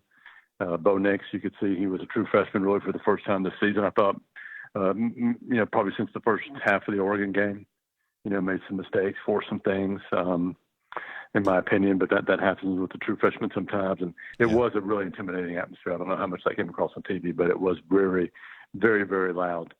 So that's understandable, some of the things, but I think 9 penalties, 3 false starts, not good enough for a team that Gus said afterwards practices for noise every single day of practice. So, I just thought it was overall a disappointing performance by Auburn. This is the big stage. This is a chance, top 10 battle, and they just sort of fell flat. What was the reaction in the locker room afterward? I mean, you talking to some players afterward? Were they taking it pretty hard, or what was kind of the general thought, the general mood there? They were taking it hard, but I think a lot of them felt like, they should have or could have won the game if they had executed better. So I don't think they were taking it as hard as maybe some of the losses I've seen, to an Alabama or Georgia later in the season. But I think they still drew some positives from it, knowing they can play a lot better and knowing they can get better. So I didn't think the team was devastated by this. I think the off week will help them. They know what they need to work on, get better at. I wouldn't throw this team in the trash just yet. I think they're have the capability of competing with some of the other good teams on the schedule coming up. There were some folks asking earlier about Nick Coe, Brian Matthews, a Brian Matthews All-American who's kind of didn't make much of an impact in this game. Your thoughts on Nick Coe in general? I got to ask. I think a couple of things. I think he's been banged up a little bit, slowed him down some, and I think he's maybe got a case of NFLitis a little bit, and it just hasn't happened for him. You've seen Derek and Marlon have incredible senior seasons so far, after they made a decision to come back, right? Yeah. I mean, they're both playing themselves into very high draft picks. Nick's, sort of going the wrong direction right now, and that's disappointing for him and disappointing for Auburn. So, if I was him, I would think about coming back because, he's certainly not helped himself so far this season. Does this change your expectations for what this team can accomplish this season? I mean, do you now look at them as like an 8-4 team, or are you still kind of on board with what it looked like before this game? No, this definitely changed things. I mean, I thought Auburn was going to come down here and roll Florida. I really did. I thought the offense had turned the corner the last 2 weeks. And, Florida was better than I thought they were. But had Auburn played, semi-good on offense, they might have won going away. If they had not turned the ball over so much and capitalized on those Florida mistakes, they could have won pretty big. I mean, the defense did give up 2 big plays. One of those, that 88-yard run late, I think was just, because they were sort of worn out and tired, although, you can't let that happen no matter what. But still, I just, this changes things. Yeah, this team looks more like a 9-3 type team, probably, I would say, and 8-4, somewhere in there. Can they pick off an LSU or Georgia or Alabama? I think so. I think they're going to win the other games. I think they're going to beat Arkansas, Ole Miss, and Stanford. So that's 8 wins right there, and I think they could possibly pick up a 9th. Yikes, man. Thoughts on Bo Nix just in general? He was obviously inaccurate. I thought his inaccuracy was getting worse as the game went on. I mean, do you think this was a absolutely miserable performance from him that he can get out of? Well, no, I wouldn't say that, no. I think he was put in a bad position by his coach and his teammates. I think he did let the pressure and the noise get to him. But I go back to that drive. They had an 80-yard drive. I forget where they got to, the 10 or 15, whatever it was. And, he threw that interception in the end zone. I think it was 3rd and 8. Well, you run a draw play there or something, you might bust it. Or you end up with a field goal and you cut the lead. What was it? But it was almost down by 4 there. Yeah, 4. 13. So that could have been a 1-point game there. And then you get a turnover by Derek Brown, I think the next drive or so. You get down around the 30. If you don't get sacked there, you're kicking the field goal to take the lead. This is still a winnable game. Yeah. But I just thought that was a bad decision for him, knowing the way the game had been going. To put Bo in that 3rd and long situation down there at the goal line, run a play, see if you can catch him expecting the pass or something, and if you have to, kick the field goal and get within a point on the road with most of the fourth quarter still to play. Do you think this is going to be the end of the new Gus thing where, coming into the game, it was like he's the play caller, everything's great, he's learned a lot, blah, blah, blah, and now he's kind of laid an egg against Florida? Or do you think this is even laying an egg? I mean, do you think this is laying an egg? Yeah, he laid an egg, I think. Yeah, right. I don't think he did a good job calling this game at all. I mentioned that play. I thought he abandoned the run too early, and I thought, the things that Florida did, and I'm sure you're going to break this down a little bit better here coming up this week, but I don't think they did a great job adjusting it until midway through the 3rd, 4th quarter. They just didn't make the adjustments quick enough to what was happening, and I think that's on Gus and his staff. Florida had a better plan coming in. And Florida did a better job, executing that plan and, taking advantage of the situations that plan put them in. Yeah, I mean, that's the thing. Okay, so Bo, as I mentioned, and you have mentioned too, was kind of losing effectiveness as the game went on. Do you think it's defensible to say maybe they should have tried Joey Gatewood, or do you think that wasn't really a realistic possibility? Well, here's the thing, and this goes back to the coaching decisions. He was 1 of 5 on 3rd and shorts, and that's 2 3rd and 1s, a 3rd and 2, and a 3rd and 3. How many times this season have they either run Whitlow or Brian Joey Gatewood to run the Wildcat in those situations? Almost every time. Yeah. They didn't do it once tonight that I saw. I didn't see them run the Wildcat at all. Perhaps I missed it. But I don't understand why you just throw that out of your game plan. It's been so effective. It's been almost perfect. It's been almost unstoppable. And they didn't run it for some unknown reason. I asked Gus about it afterwards, and he gave me the word salad answer. Yeah. So yes, he probably should have got Joey in there. No, we should not have replaced Bo with Joey and started this quarterback controversy. That's the last thing this team needs. Yeah, that's a good point. If you put Joey in there and something really big happens, now all of a sudden you've got like a political problem, right? Right. And yeah. I would have put Joey in there to mix it up, maybe give him a series or part of a series or something. But I'm not sure when you're down, especially when it gets late in the fourth quarter, you have to throw the 2-minute offense. That's not the time to put in Joey at all. Definitely not. General thoughts on the defense. Do you think, aside from the Pirine bust, do you think they were good enough to win this game? They were good enough to dominate this game. I mean, think about it. If the offense would have held up their end, this game wouldn't have mattered. It would have been over by the fourth quarter. Yeah. I mean, they played terrific. I thought. They had some mistakes here and there. The second play of the game, I think it was, or whatever, with the long pass was not a good play there. I don't know what happened on that play. I have to go back and look at it. But overall, I thought they dominated up front, made a bunch of tackles for loss, had 4 sacks, I believe. T.D. Moultrie finally got a sack. How about that? Yeah. And Derek Brown was just an absolute monster on that defensive line all night long. Yeah. I think the NFL scouts that were watching were like, I need that guy right there. Yeah. Oh, yeah. He's a high first-round draft pick. There's no question about it. B-Matt, you're doing a hell of a job, bro. Appreciate it, man. You keep yourself happy and clean, all right? All right, bud. We'll see you here in a day or two. All right, see you soon. See you, bro. B-Matt down there at the Swamp in Gainesville says that the players weren't too devastated. Not in a bad way. I think he was just saying that, they don't walk away from this game feeling like they got their ass handed to them. They walk away feeling like they had a chance to win this game, and they didn't come through and get done what they needed to get done. So it happens. Wow. All right. So we are now an hour and 25 minutes into the show. We've had 1, 2, 3, 4, 5, 6, 7, 8, 9, 10, 11 callers, including B-Matt.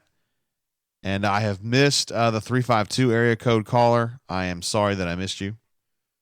We're going to be talking with Jeffrey Lee here momentarily to see what's going on with him. Also, Doc Dumpster we had a chance to talk with. And lots of other greats. 49 minutes to midnight, War Eagle G, among others. S-Town seemed a little bit down, but he's going to be okay. Says he's looking for another team to cheer for. Let's take this call from the 770. Welcome, caller. How you doing, bro? I'm doing good. How you doing? I'm doing pretty good. Who am I speaking with? You're speaking with Tiger Ross, a.k.a. Stutzman's boy. Hey, what up, Stutzman? How you been? I've been good. I mean, I've been better before, but I've been drinking on some Tito's. You know what I'm saying? That's good stuff to drink, man. Your thoughts, man. Your thoughts at this point, man. I mean, are you think Gus has really laid an egg here that he can't get away from? No, I jinxed us. I bet on us today, but I mean, I used to be off the Gus bus, but I was back on. I can't blame this off of him. It's on me, but I'm really excited about the basketball team, honestly. Oh, wow. Basketball season. Yeah, they're going to be good. They're going to be amazing. Toro, and then we have Sharif coming in next year, plus whoever he's bringing with him.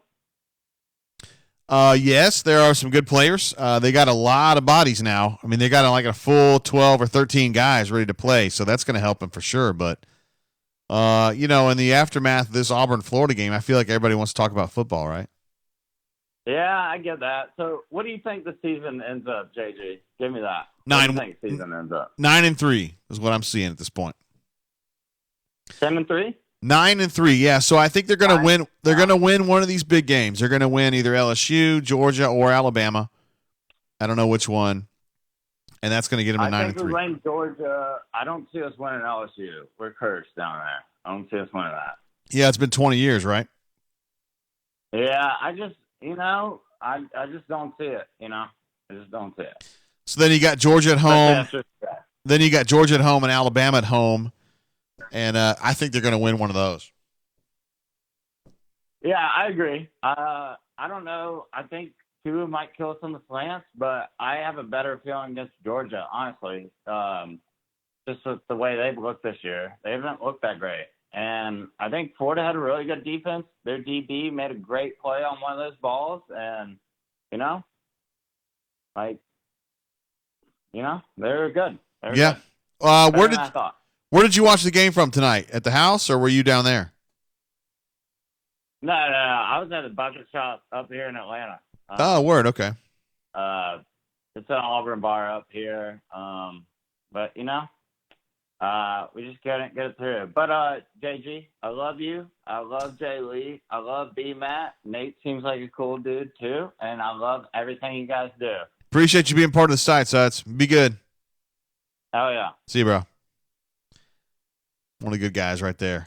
Definitely been partying, as a lot of folks have, and been hanging out. We got a 904 call coming. I don't know where that is. Should I know where that is? I should know where that is. What's going on, caller? How you doing? Uh-oh. I missed it. That's my fault. Whoever that was from the 904, I'm sorry I missed it. Or you may have hung up. I don't know. And also the 352 call. I want to get back on with that. I don't know where the hell that is. Y'all should probably know that. What's going on, caller? How you doing? Doing good, JG. What's up? Who I got on the horn here? You there? Yeah, who I got on the horn? This is AU Bruce. Hey, what up, Bruce? How you been? Good, man. Doing good. How about you? Well, just having a few drinks and doing a little bit of a show. Thank you for calling in, sir. I wish I could have a few drinks too, but I'm on standby at work, so I had to watch this debacle fully sober. So. Fully sober? No! Yep. I was watching it sober too. Yeah. What are you thinking now? What are you thinking about this team's ceiling at this point? I'm not feeling too great. It comes back to that offensive line, man. If he could have had any kind of running game to kind of bail Bo out a little bit, and like B-Matt said, he just abandoned it way too early. But, they really weren't getting any kind of push at the same time, so it really put Bo in a bad spot. And then, of course, Gus's play calling didn't help. So no, it was just a shit show. I just felt like Gus could have done more to help Bo instead of just leaving him out there to make a bunch of individual plays. I just didn't think this was the game for him. Yeah, and it seemed like there was no short passing game as usual. It was all just chunked down the field. And I don't know, man. It's like no dump offs to the running back. It was just, first read not there. Bo just starts running around. And, we've seen that story before. So yeah, I know that Bo had a bad game. He'll bounce back. This kind of game was going to happen for a true freshman at some point. But really, that play calling and that offensive line, made it even worse on Bo. Yeah, I know that you said that you think that we'll take 1 out of 3 with LSU, Georgia, and Alabama, but I just don't know because this is the first good defense that we faced, and they just ran over Gus like we've seen before. But I hope that you're right. No, I hear what you're saying, man. I could see this being the kind of game where the folks who are kind of down on Gus are like, I told you guys this is the shit that he's done before, and the results don't lie. That's what happened, right? Yeah, I have not been back on the bus, but I was impressed with the Texas A&M game, but maybe they're a little overrated with the way that they struggled with Arkansas. But that Mississippi State game, it was fun to watch. But dude, that's not Mississippi State from last year. That Mississippi State defense last year,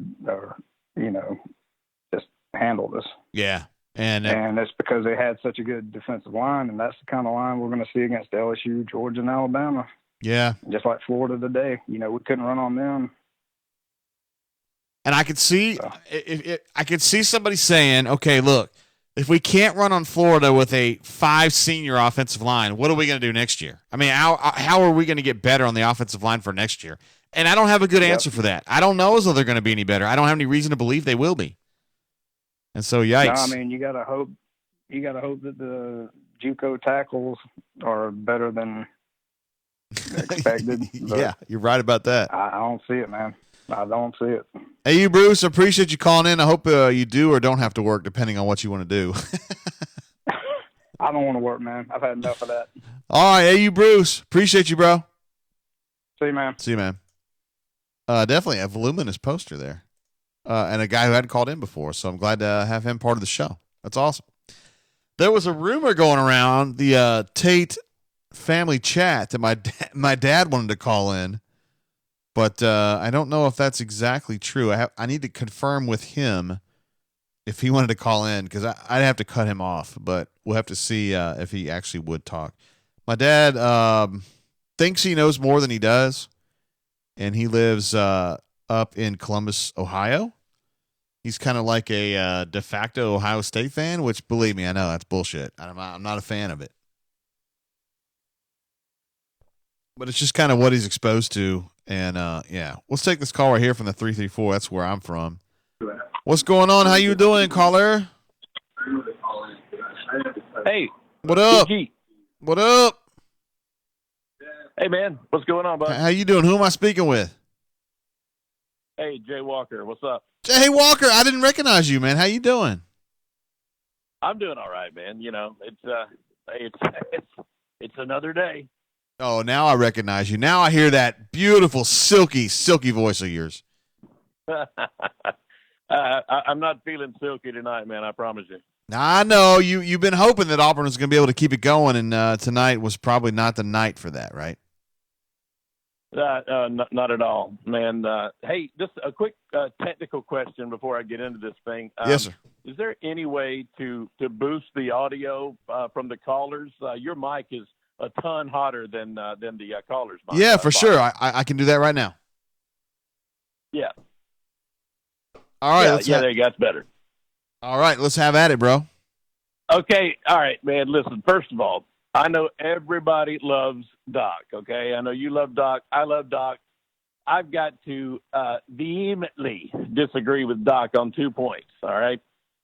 Point number one, he kept saying several times that Florida is the better team. I disagree with that completely. I mean, completely. He said we play them tomorrow, we lose against them tomorrow. I don't agree with that. I think Auburn is a better football team than Florida. Now, they certainly play. They certainly played better today. No doubt about that. They played better today, but I don't believe they are the better team. That's my first point of disagreement. Second point is, I love Booby. I appreciate every Auburn player. I know they work hard. They do a great job, and I appreciate all of it. But I just think that he's an average running back at best. And a lot of the reason why Auburn is in the situation that they are in is because of the recruiting issues that we've talked about. He has struggled to recruit SEC quality players at very key positions. He's finally starting to maybe get some better players at the quarterback position. But, for Auburn to struggle at running back, that makes no sense to me. I don't understand that at all. This game was so frustrating on so many different levels that, you've hit on a lot of the issues without a doubt. But one thing, I will never, ever blame a true freshman like some people are doing, say, okay, this loss was 100% on Bo. Yeah. He played a bad game. It happens for even seniors. They have bad games. Bo had a bad game today. He was inaccurate. He made some bad decisions without a doubt. But, he's still a true freshman. He's going to make those mistakes. I place the blame for this loss. I place it on Gus. I mean, I really do. And you think I'm wrong for that? No, I think it starts with him. I think the play calling was questionable. I don't think they did enough to help Bo. And if you've got questions about sequencing and not getting away from the things that weren't working, that's all on Gus Malzahn, period. Yeah. Yeah. B-Matt made great points, really great points. And I agreed with just about everything he said. One thing that I did agree with Doc is talking about the situational use of Gatewood. I believe that there were plenty of situations today that Gatewood could have absolutely made a difference, without a doubt. Agreed. And on those short yardage situations, I just can't stand it, man. I can't stand being back there in the shotgun and those delayed handoffs that give an opportunity for defensive linemen to blow up the plays. I hate that. It drives me nuts when you've got a huge physical guy that can come in and get that done. But here's the main point I want to make. All right. To me, all of this goes back to the most consistent complaint that a lot of us have had about Gus for a long, long time. And it's this. I don't believe that Gus is the kind of coach that can win a game like this, because I don't think that he's going to do what it would take to win a game like this, i.e., put in Gatewood, give him a shot, give him a series when Bo is obviously struggling. Yeah. I mean, this, to me, that seems to be coaching 101. You've got a player that's struggling, especially if it's the quarterback. I mean, no, you don't want a quarterback controversy. That's a terrible thing. We're not talking about that. We're talking about a player who is obviously struggling. You bring in somebody else and try to give him a spark. I just really think that we lost another game under Gus, that Auburn absolutely could have and should have won. And it is just frustrating the crap out of me. Well, I mean, you mentioned, right, 4 turnovers created, and they got 6 points off the turnovers. I mean, that cannot happen. You cannot happen in a big game like this. And that's a situation where you've got all these opportunities, you're not getting anything done. Absolutely. The defense played lights out. Yeah, okay, they had 2, I think, major breakdowns, and I get that. But really, can you fault them for that breakdown late in that game? I mean, they had to be exhausted. I mean, absolutely exhausted. I mean, we convert 2 third-down possibilities there, and they're back on the field constantly after providing incredible play, consistent play the entire game, and, all kind of stuff. Yeah, I'm so frustrated, man. Nah, I know, man, and I know you were really wanting to see Auburn do well this year, and this was a setback. I really was, because we've talked about the problems that I think we're going to be facing next season. The offensive line this year, I don't think they're great, but good goodness, what are we looking at next year? With the losses we're going to have, it's just frustrating. I'm seeing a ceiling of 8-4. Some folks may be optimistic and think we can steal one, but that's what it's going to be. We're definitely going to have to steal one for sure. Yeah, I mean, I'm still seeing 9 wins. I think they're good enough to win at least one of these tough games against LSU, Georgia, or Alabama. But you're right. The way that they played tonight, they wouldn't win those games. I just don't think they're going to play like this consistently. That's the thing. Yeah, it was a tough one today, man. But hey, as usual, great show. Always great to talk to you, buddy. Jay Walker, be good, bro. Thanks, man. See you, man. One of our great posters, Jay Walker. Definitely one of our most reasonable posters, too. A guy that does not get carried away with a bunch of emotional BS. There's been some talk on the chat, people who want to see Liger. I think I've got Liger programmed into the Skype, and I have not seen him. So, Liger, I don't know if he's posted on the bunker or whatever. But you guys might want to let him know that he's wanted over here. I need to take a little bit of a break, for 90 seconds. I got to go over here I got to take a little bit of a break. I am drinking the Elijah Craig small batch tonight. So I'm going to take just a quick little short break. We're going to be back momentarily. All right. So just if you guys need to take a break, then you can take one too. Hold on.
What is up? What's up? Just need like a minute there. I know some people are like, what? What's going on? I just need a minute. Hey, we stay on the show for like 2 or 3 hours, so y'all got to give me a minute. I think my dad was surprised that I read his text on the show. I have not heard anything from him, though. I was hoping to get him on the horn. So you guys would be like, hey, man. Jay's dad is a little weird.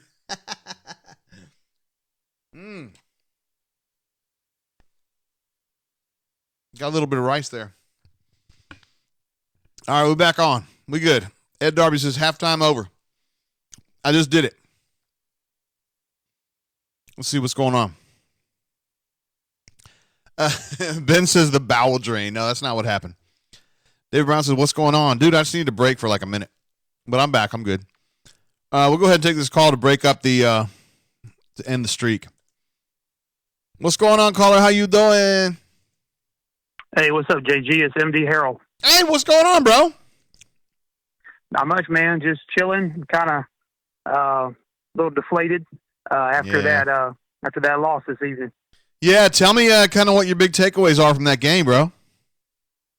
Well, I think you heard, if you were listening real carefully during that second half, at some point you heard the pilot light get lit on the burner underneath Gus's head coaching chair. Ooh, wow! You really?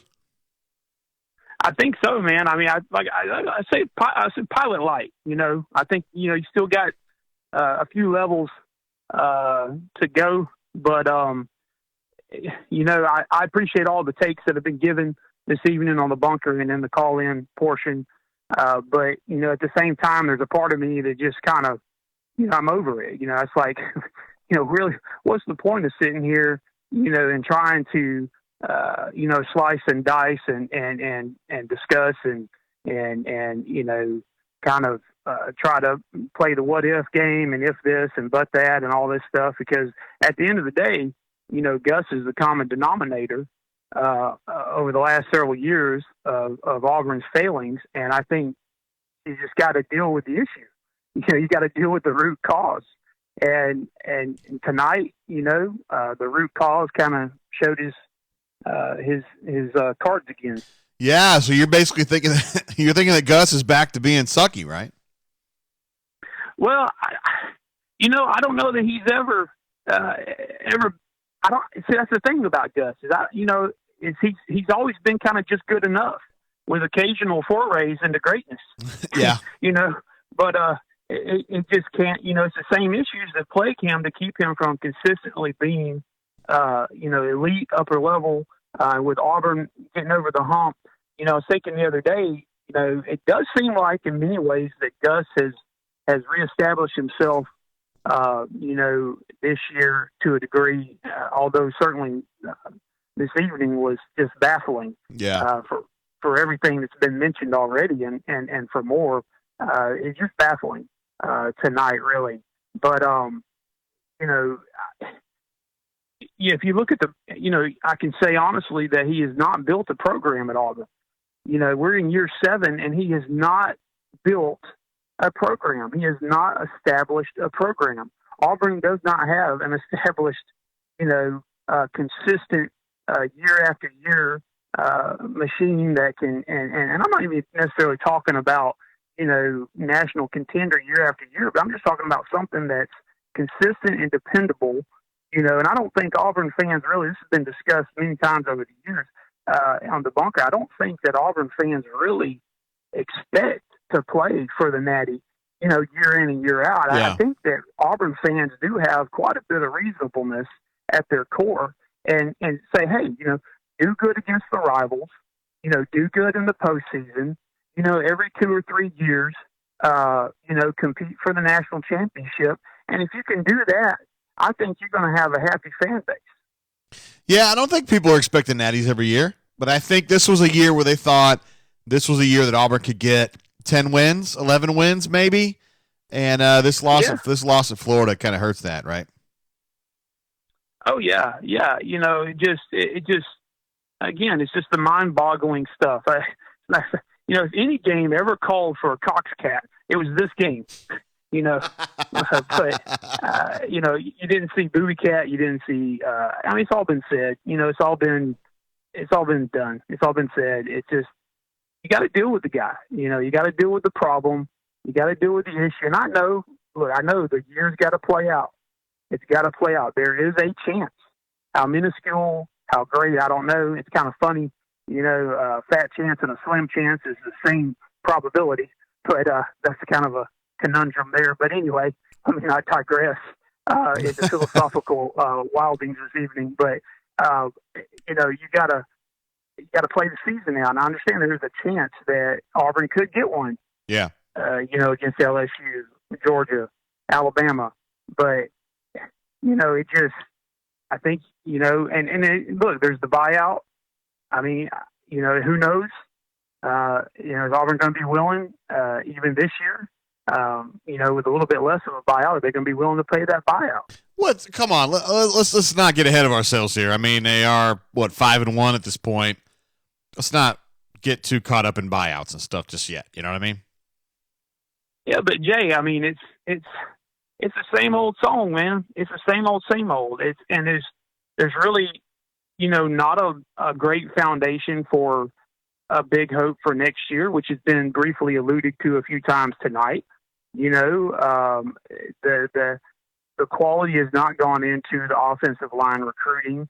The quality is, just not being there to establish a program and to set you up for year-over-year success. And so, I don't know, man. I know conventional wisdom says, hey, pump the brakes, but we're in year 7. I'll let the year play out. Absolutely. Let the year play out. See what happens. See if by some miracle, Gus can do something. But I just think, I don't have any confidence right now that Gus is going to be able to do what it takes for tonight. I think that the way first of all, I believe in the first half, it seemed like a lot of ways he was calling the game not to lose. Fair. And he wasn't necessarily calling to be aggressive, but he was calling not to lose the game. Well, then in the second half, the margins are so thin. He's calling a game that is like you have a 3 or 4 year established quarterback, that you have a well-oiled offense that can execute at a high level, that can convert third downs dependably. And he's calling the game in a way that all of a sudden on 1 or 2 plays, there's a heavy load on Bo to convert a first down or, to get the ball into the end zone, if that makes sense. No, that's true. And just the margins, if I'm making sense here, the margins were very thin. And really what needed to happen tonight was Bo needed a volume of opportunity, not a modicum of opportunity. And the way Gus was calling it was, let's try to reestablish the run, work in the second half of the Oregon game, didn't work tonight. And there needed to be many opportunities given to this offense tonight to try to make something happen. And it wasn't there. Time and time again. MD Harrell, appreciate you calling in, bro. Thanks, man. Appreciate it. Man tells the truth, exactly as it is. No doubt. I've been working on my levels a little bit. Some folks in the chat were saying that I was a little hot compared to our callers, so hopefully we were able to get that. I cut myself down a little bit, and I bumped the callers up a little bit as well. Let's see, in the chat, we've been having some shenanigans. Alchemist was trying to say something nasty about Gus. You're a bad, bad person. You shouldn't say that. You don't even know if that's true. I would need photographic evidence to know that. Good. Joker says John Reese Plumlee's playing well for Ole Miss tonight. I am not able to see that. I don't have a TV here in the nest, so to speak. But I would like to know that. John Reese Plumlee's a guy that he was going to go to Auburn.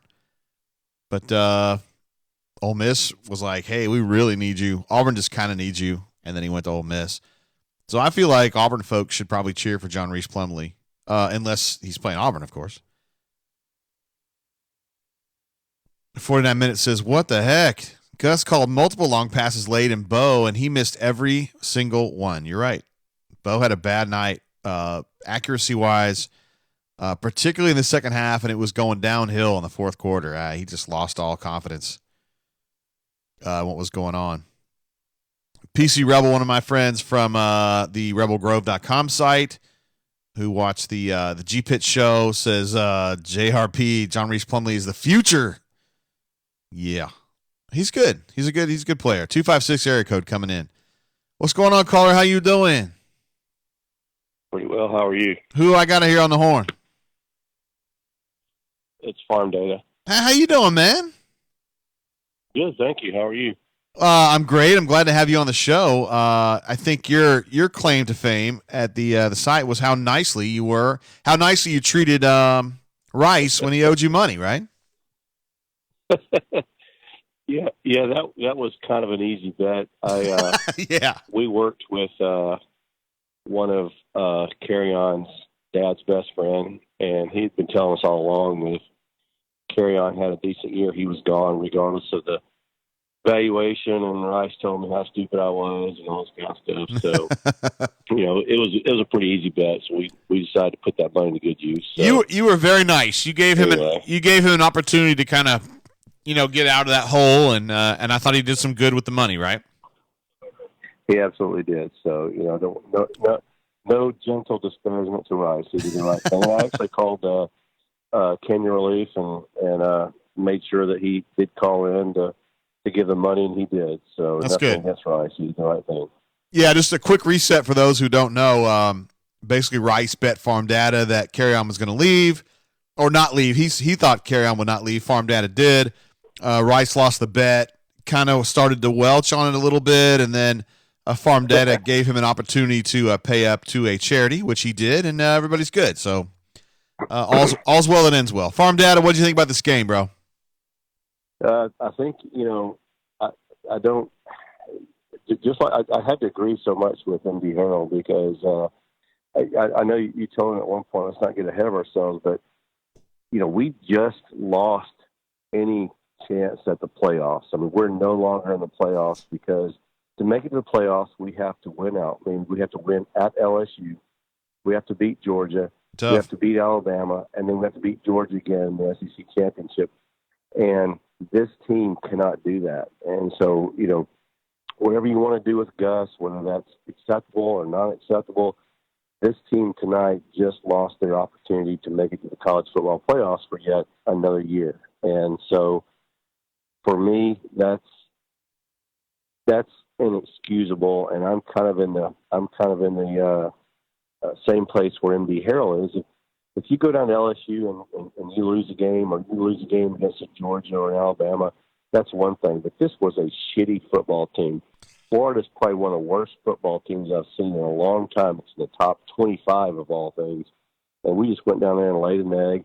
And it's not Bo Nix's fault per se. He had a bad game, but we didn't recruit well on the offensive line. We didn't recruit well at running back, and we just didn't give him the tools. And so this game tonight cost us yet another opportunity to the college football playoffs. Well, I don't necessarily think that's true in that if they were to somehow win these next the next three big games, LSU, Georgia, Alabama, they're going to be fine. But is that a realistic possibility? I doubt it. Exactly. I mean, even if they win the next three, they still have to win the SEC championship game, because if we win the next three, get the SEC championship game, and lose that one, we're out of the playoffs. That's why I'm saying that this, mathematically, yeah, we can win out and go to college football playoffs, but this team cannot do that, and that became a reality tonight, because we're going to play good defensive lines, we're going to play good secondaries, we're going to play teams that have just as good or better defense, yet have a better offense. I mean, we're not going to play another team that's going to hand us the ball 4 or 5 times. And they hand us the ball 4 or 5 times, and we scored 13 freaking points. Yeah. I agree with you. I hear what you're saying. I hear where you're coming from on that. I mean, this was kind of an epic game from a defensive perspective, because you got 4 turnovers created. 4 fumbles, exactly. You got them all back. And each one of those gave the offense a pretty good shot to score, and they got 2 field goals out of it. 2 freaking field goals, and that's what I'm saying is that yes, mathematically there's you could draw it up, but there's just no way that this team is going to beat LSU, Georgia, LSU at Baton Rouge, Georgia, and Alabama, and then turn around a week later and win the SEC championship game in Atlanta. This team's not capable of doing it, and so that knocks them out of the college football playoffs. And you just got to be that. Okay, well, what is the number? Is 8-4? Does 8-4 save him his job? And it probably, to be honest with you, it probably does. But when you lose to a crappy team like Florida, like we just did, and the defense gave you 4 turnovers, you really, there ought to be people, checking their bank accounts right now and seeing what, if it's ready to write the check. I'm kind of over with him. All right. 8-4. If they were to go 8-4, would you be done at that point? Yeah, because the 8's against shitty teams, and one of the 4 teams that we lost to is a shitty team. Florida sucks. Well, I don't think they suck, but they're not awesome. And they didn't play awesome tonight. Period. Yeah, I hear you. Well, I was in the. I don't think I was ever really a sunshine pumper. I was kind of a moderate. I was not a Democrat or Republican on this thing. Yeah, kind of a moderate, just wait and see. And I've waited, and I saw, and we got beat by a shitty team. So I'm kind of over with it. Yeah, I hear you, Farm Dad. We still got some games to go, but we'll have to see how it plays out. I know for the Gus Bowl, you're going to be pulling for Auburn, though. All right, I guess that was a wrap for Farm Data. I may have inadvertently hung up on him, or he left. My bad. If I did that, I'm sorry. I did miss a call from the 229 area code, and I'm pissed about it. I'm sorry that I missed your call, and I would love to do that. I would love to talk with you. One of my biggest fans, actually my wife, texted me to say that I should post the number into the chat. So I'm going to go ahead and do that. I said I wasn't going to do it, but I'm going to actually do it. And now I got to find the number. I don't know it off the top of my head. All right, we're going to put it in the chat. See what happens. We got calls coming in, but I do what my wife tells me. You guys are going to sit there and go, man, that makes you a beta, JG. Well, guess what? If that makes me a beta, it makes me a beta. I don't care. Here's the number right here. Get some of that. And here come the calls. Let's start off with this 334 call for reals. Hey, what's going on, caller? How you doing? How you doing? I'm doing good. A little drinking, a little show. How you been? Oh, man, I'm on that blade and bow, feeling good. Ooh, that's some good stuff there. Yeah, man. Who am I speaking with? This is Elite Gus, formerly Duff Diver. Hey, what up, man? Just back to reality. Yeah, it happens. Yeah. Were you a sunshine pumper prior to this? Negative. Okay. I said Elite Gus. Liger's he's a spawn of my thought process. Oh, okay. Yeah. No, I came to the conclusion about the beginning of fourth quarter when we blew 21 points against Georgia and 13. Things worked out reasonably well, but I knew then there were problems, and it's been nothing but reaffirmed really for the most part since. But, first off, great show. What y'all are doing is amazing. Defense, again, just so much fun to watch. Derek Brown's making himself a lot of money. Woo. Marlon, big time. Narlob making himself a lot of money. So good for those kids.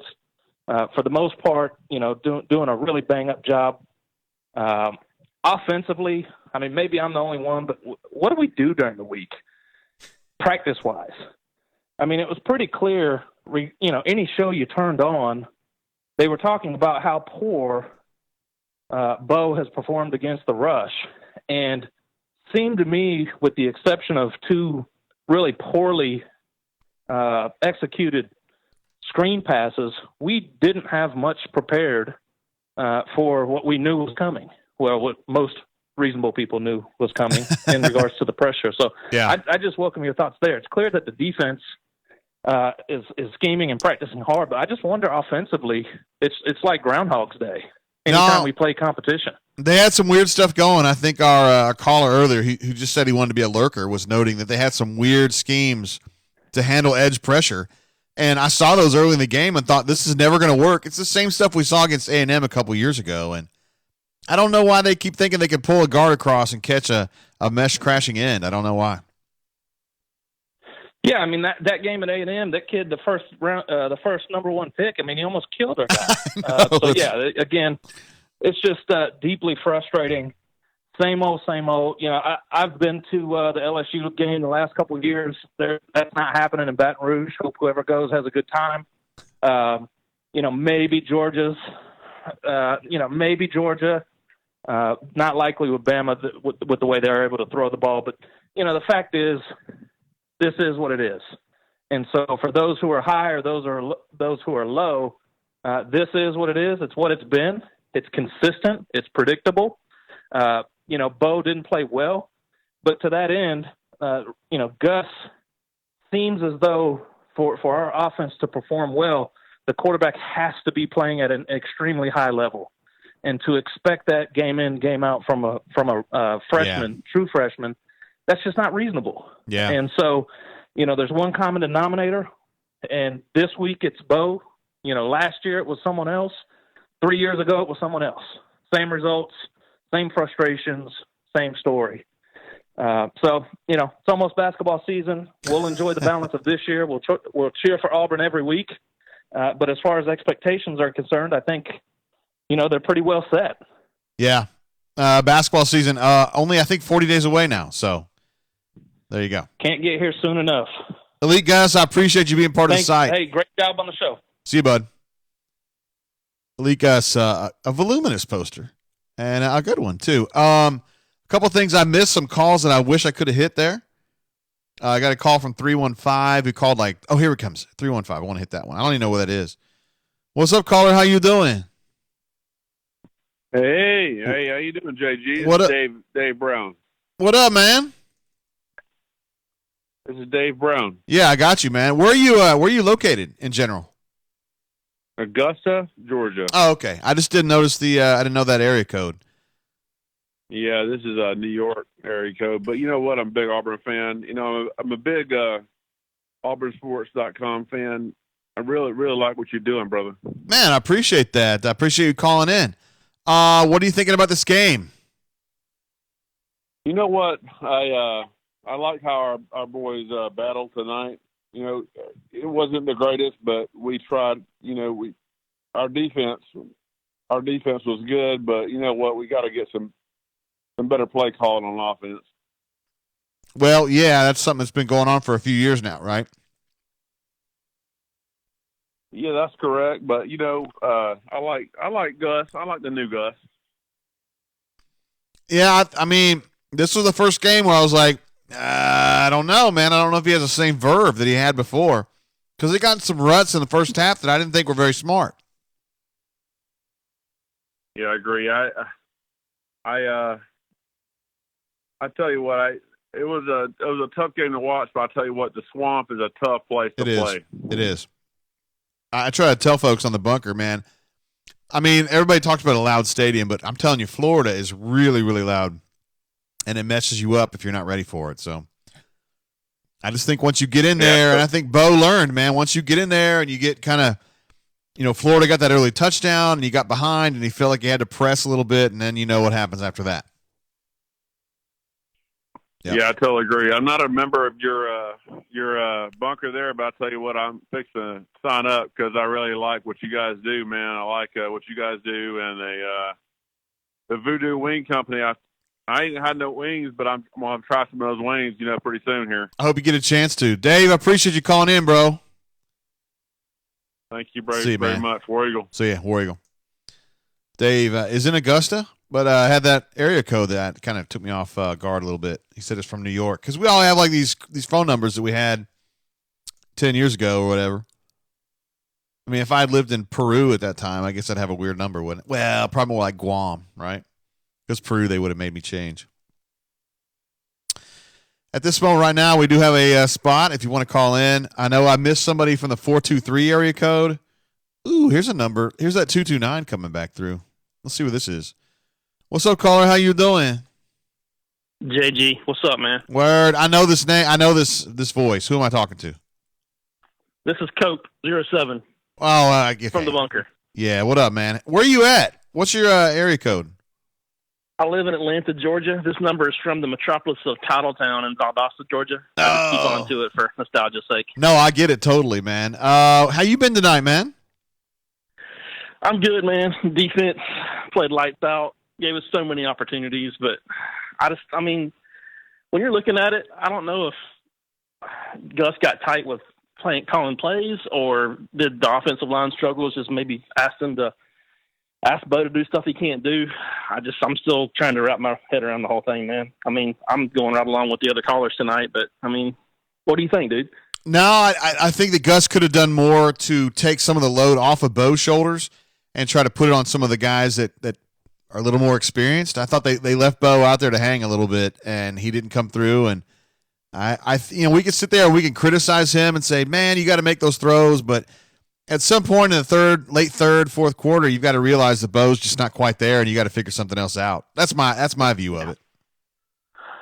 I agree too, man. I was at the game in 2007 when we hit those 2 field goals to win it, but we could have won there today, man. It was a totally winnable game, but the proof in the pudding, man. Didn't get it done. Yeah. But just want to say thanks for putting the show on, man. This is so cool that we get to hear from everybody and see names and just do this stuff. So just keep doing what you're doing, man. We appreciate it. All right, Cole. Be good, bro. Take it easy, brother. See you, man. Coming in from Valdosta. That's where B-Matt and Nate are going to be tonight. They're staying in a hotel there in just a little bit south of Valdosta. I'm not exactly sure what community that is, but I know that's where B-Matt is staying for show. I missed a call from, let's see, that was the 229 call. I missed a 423 and a 315, so sorry about that, guys. Let's see, we're 2 hours and 10 minutes in. 8:59, coming up on 9 o'clock in the Central Time Zone, 10 o'clock in the Eastern Time Zone. Let's take this call from the 803. What's going on, caller? How you doing? JG, what's up, brother? All right. It's sloppy Mexican, isn't it? Of course it is, my man. How you doing? I'm just making it happen another day, bro. How you been? Man, it's been a wild couple of weeks since I talked to you. And shit, man, it was a tough loss. What can I say? It was. It sucked. Yeah, man, I had my hopes up really high all week, and just got back from a cool little vacation and feeling good, thinking our Tigers might go down to Gainesville and get a win, man. But it didn't happen. It never was going to happen. No, when you get 4 turnovers and turn it into 2 field goals, that's not enough. Hey, your vacation, which was up in the northern reaches of our continent, am I right? Indeed it was. Yeah, man. How did it go? I went up to Canada. I was hanging out up in Saskatchewan. Ooh. And I was going to call you last week, but I ended up getting drunk and shooting pool with a bunch of Canucks and had to get up early to go shoot ducks, so it didn't happen. I had a feeling you were up there shooting ducks, because that's a great place to go for that. Well, it is. But listen, man, I wanted to call you and talk football. Sure, yeah, let's do it. I kind of watched this game, and I really felt like we gave it away. I mean, our defense played well enough, even though we had a couple of breakdowns, especially that early touchdown. We just couldn't convert on offense. We never could convert. We were put in positions to win and score. And, man, shit, it just didn't happen. No, I didn't. And as we mentioned on the show, Bo, his effectiveness in the first half was not great, but it was okay. I thought in the second half he started kind of dipping down, and they just didn't really find a way. It was like, well, we're just going to keep going to the well and see if he can pull it out. And he kept getting worse, and then you know what happened after that. Well, I don't know that he was ever really prepared for this game, JG. I mean, I think that Florida did some things that maybe we weren't expecting. But, I don't put this loss on Bo. I really don't. I mean, I think he's young. He's going to make some mistakes. When I was young, I made a lot of mistakes. Me too. But, I think I put this on the coaches, man. Just as far as scheming up things that weren't going to work as well, maybe? Well, I mean, I think they just kept I didn't see the halftime adjustment that I was hoping for. I mean, we've had some tough first halves this year already. And, I was kind of hoping we'd see a little something different on defense. I mean, if anything, I think defense kind of regressed a little bit in the second half. I mean, we just weren't as aggressive. I mean, it's tough to beat what we did in the first half from a turnover standpoint, right. But I just don't know that we really got after it as much in the second half. No, I thought they were pretty good. I mean, they had the huge bust on the Pirine touchdown, 88 yards, but other than that, I just don't think the defense was the reason they lost this game. The reason they lost this game is because they couldn't keep things going on the offensive end. I mean, 2 of 14 on third down. Bo Nix missing all those throws in the second half. You just can't overcome that. Yeah. Well, that tells you that they were never really in it offensively, man. I mean, of course, we had the nice touchdown to Seth, but man, even Bo's early passes looked a little wobbly, like he just wasn't quite there. I couldn't figure it out when I was watching it. No, you're right. He was never really super sharp, but he got really bad in the second half. Yeah, well, you know what, man? Here's how I look at it. Mm-hmm. This Auburn team, in my opinion, was never going to be a world beater. But if you listen to the brain drain last week after we mopped up the sorry-ass Mississippi Bulldogs, you would think people thought we were going to the playoff. And, I think everybody needs to just take a little sip of this Eagle Rare or this Buffalo Trace or this Willet that I've been sipping on and just chill the hell out. You know what I mean? Yeah, I hear you. That's what I've been doing myself, although it's Elijah Craig. Well, that's probably pretty good, too. Yeah, it tastes good. Sloppy Mexican, I appreciate you calling in, bro. Hey, man, I appreciate what you do. I hope everybody just keeps their heads on tight tonight and don't do anything stupid. War damn Eagle. All right, be good, bro. That's great advice. Don't do anything stupid, War damn Eagle. MD Harrell says, time for Auburn to row the boat. Absolutely. Well, that's probably pretty. What's going on? Oh my God! We're not doing that, bro. You got to put it on mute. I just went ahead and hung up. It was just too much. We'll take this call right here.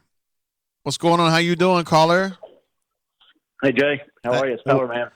Hey, Power Man, what up? Oh, nothing. Been in about a 500 text argument with some bunker members, and so I figured I would call and just air my grievances with you. Did you go down to Florida this time? Do what? Did you go down to Florida? No, I did not go. Okay. I did not go. I watched the Wall Street Guys basement again. Word. Okay. And what is the text message fuss? What is that all about?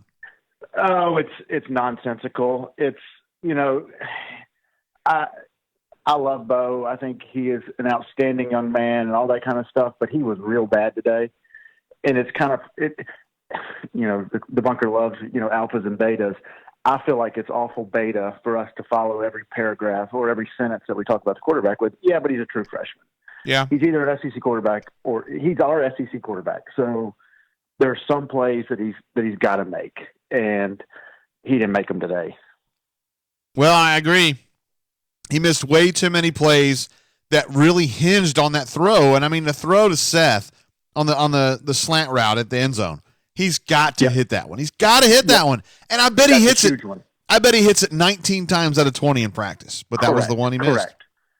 Yes. And, what was kind of indicative of the game, Jay, you remember I think it was his first pass of the game was way late, and Seth caught it, 2 yards out of bounds. That's right. And that was just kind of indicative of the game speed for him today. He was not anticipating like he has in previous games. And, he's been a 50% passer, but he's anticipated throws when he's had to have them, and he didn't hit those throws today. Yeah, he was not a great day for him. And I thought, and we've talked about it on the show, that we thought Gus should have gone a slightly different direction and taken some of the pressure off Bo when it became apparent that he wasn't going to be great today. And that didn't really happen. It was like Gus kept waiting for it to pop, and it never really did.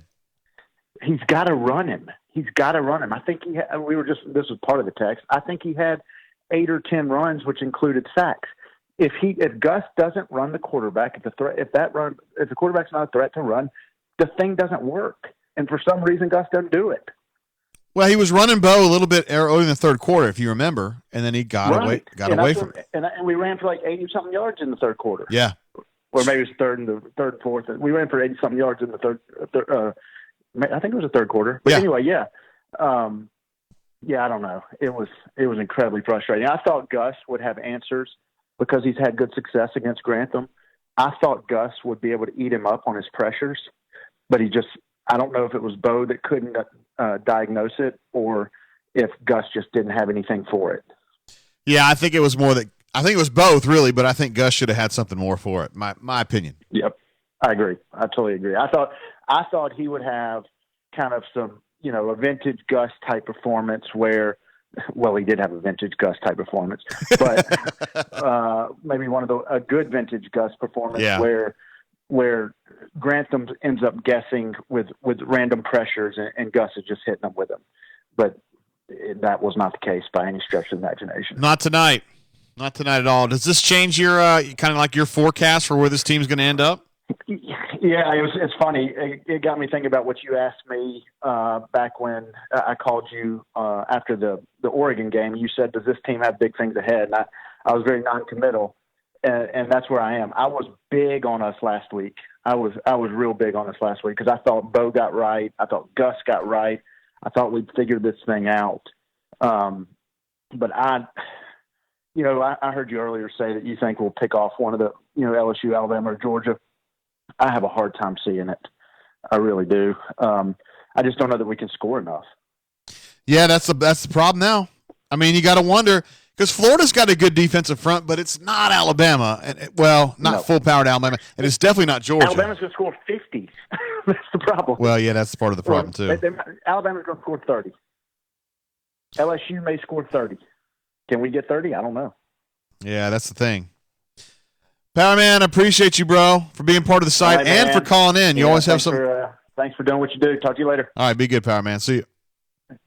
I got somebody I want to show you here on the. Hold on, I'm going to point this out. Hold on, just give me a second, Cordy.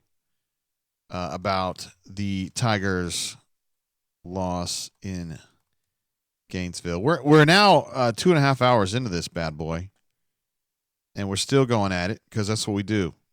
That's the AuburnSports.com way. I have somebody I want you guys to meet here on the show.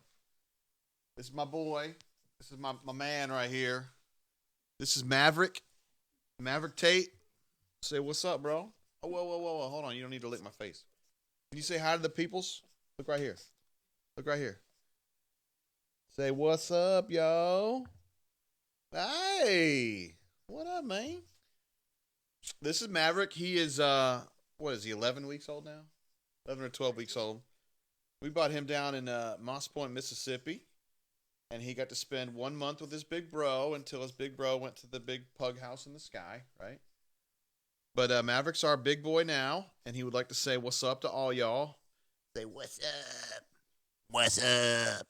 You want to talk to the peoples? Oh, my goodness. You just want to lick the microphone, huh? Anyway, guys, that's Mav, my man. What do you think about the loss, bro? You bummed out? See, he's pissed. All right. Be good, Mav. Hey, good call. My stage assistant. Thank you for your support, stage assistant. Doing a great job. So that's Maverick. My pug. John Carl says, look at that mother pugger. That's a man, baby. Maverick is a boy. Golf Tiger says Maverick for head coach. He'd be a runner, right? He'd be a runner. Let's take this call from the 205. What's going on, caller? How you doing? What's up? How you been, man? Been way better. Oh, yeah. Back when Auburn used to win, huh? Yeah, it hurts a little bit. Who am I speaking with? Dylan. Oh, what up, man? How you been? I've been great. How you been? Yeah, I mean, I'm just drinking a little Elijah Craig and doing a live show here. Listen. Yeah, am I live right now? Hell yeah, of course you are. It's the only way we do it here. Okay. That's the only way you do it. That's what's up. Well, Hell yeah, we do it live, baby. Your thoughts on like the season ceiling now that they've lost this game to Florida? Do you think they can win 9, maybe more, less? What are you thinking? I think they could win 9. I don't think they will. I think this loss is crushing in a lot of ways because this team seemed to be really flying on the emotion of the spirit of the Auburn football, and I feel like that's been taken away from us now. Bo Nix looked horrible. I hate it for the defense. I really do because they played so well. I mean, this is probably the best defensive in the country, and heard a lot of people saying that. I didn't really buy into it, but Gus's game plan was so-so. Bo Nix was a freshman. I know Bo's going to get better, and he'll have a much better career, or he'll have a much better year next year, and he'll probably have a really good career, but, he's not going to have this defense next year. No. I hope it's not as bad as I think it's going to be, but I think 8-4 right now is probably where we're going to end up. Yikes. It's really sad. Would 8-4, would that make you want to put Gus on the hot seat? No, absolutely not. No, I've heard a lot of people trying to blame this game on Gus. I don't think it was his best game, play calling wise, but I don't think Gus lost this game for us. I think Bo Nix played like a true freshman would maybe play in the swamp. I don't think that this was Gus Malzahn. I think Gus had a pretty decent game plan, and I think Gus is absolutely who we need to have as our head coach right now. What do you think? Do you think you could put this on Gus? I think that I would put a lot of this particular loss on Gus, but I also don't think that Gus sucks the way that some people in the bunker do. I think he's pretty good, and I think the criticisms of the offensive line are legit. I don't think they've recruited well enough there. I think they've missed on too many important recruiting situations, but I think he's a good coach. I think he's been better this year, and I think they're going to pull off some wins that people right now aren't expecting. That's what I think.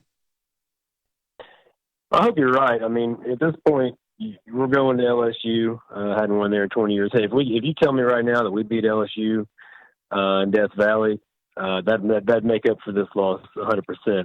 Oh yeah, and it could happen, I know, but Bo's got to get a lot better, and the defense has got to. They can't hang their head.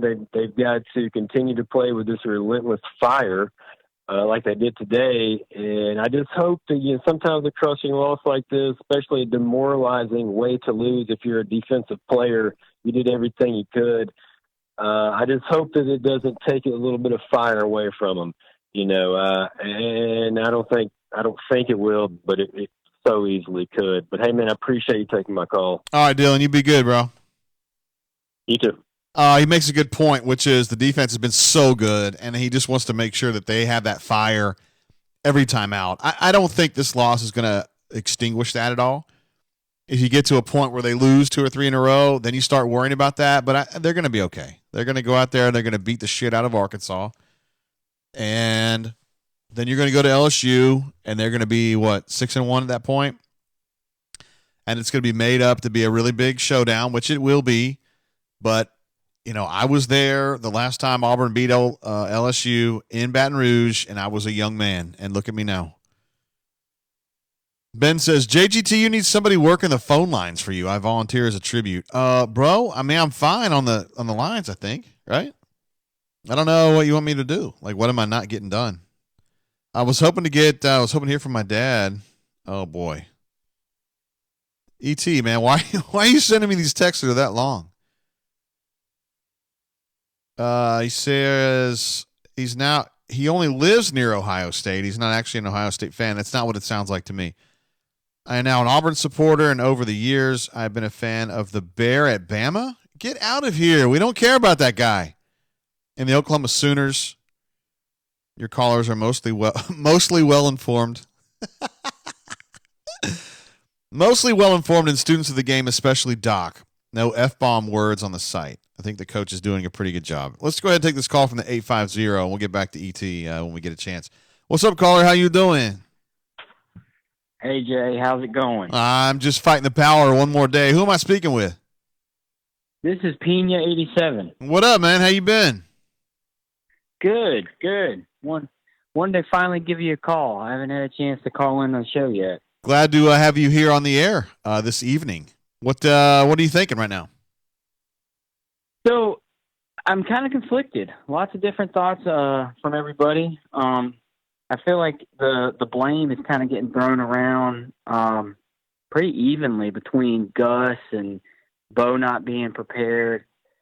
I feel like this is just not – I feel like this was a game that we were overconfident in, and I don't think that it's the end of the world that this game played out like it did. We've seen this before with Auburn losing LSU in 13 and 17, where they rebound and they kind of hit the bye week at a good time now.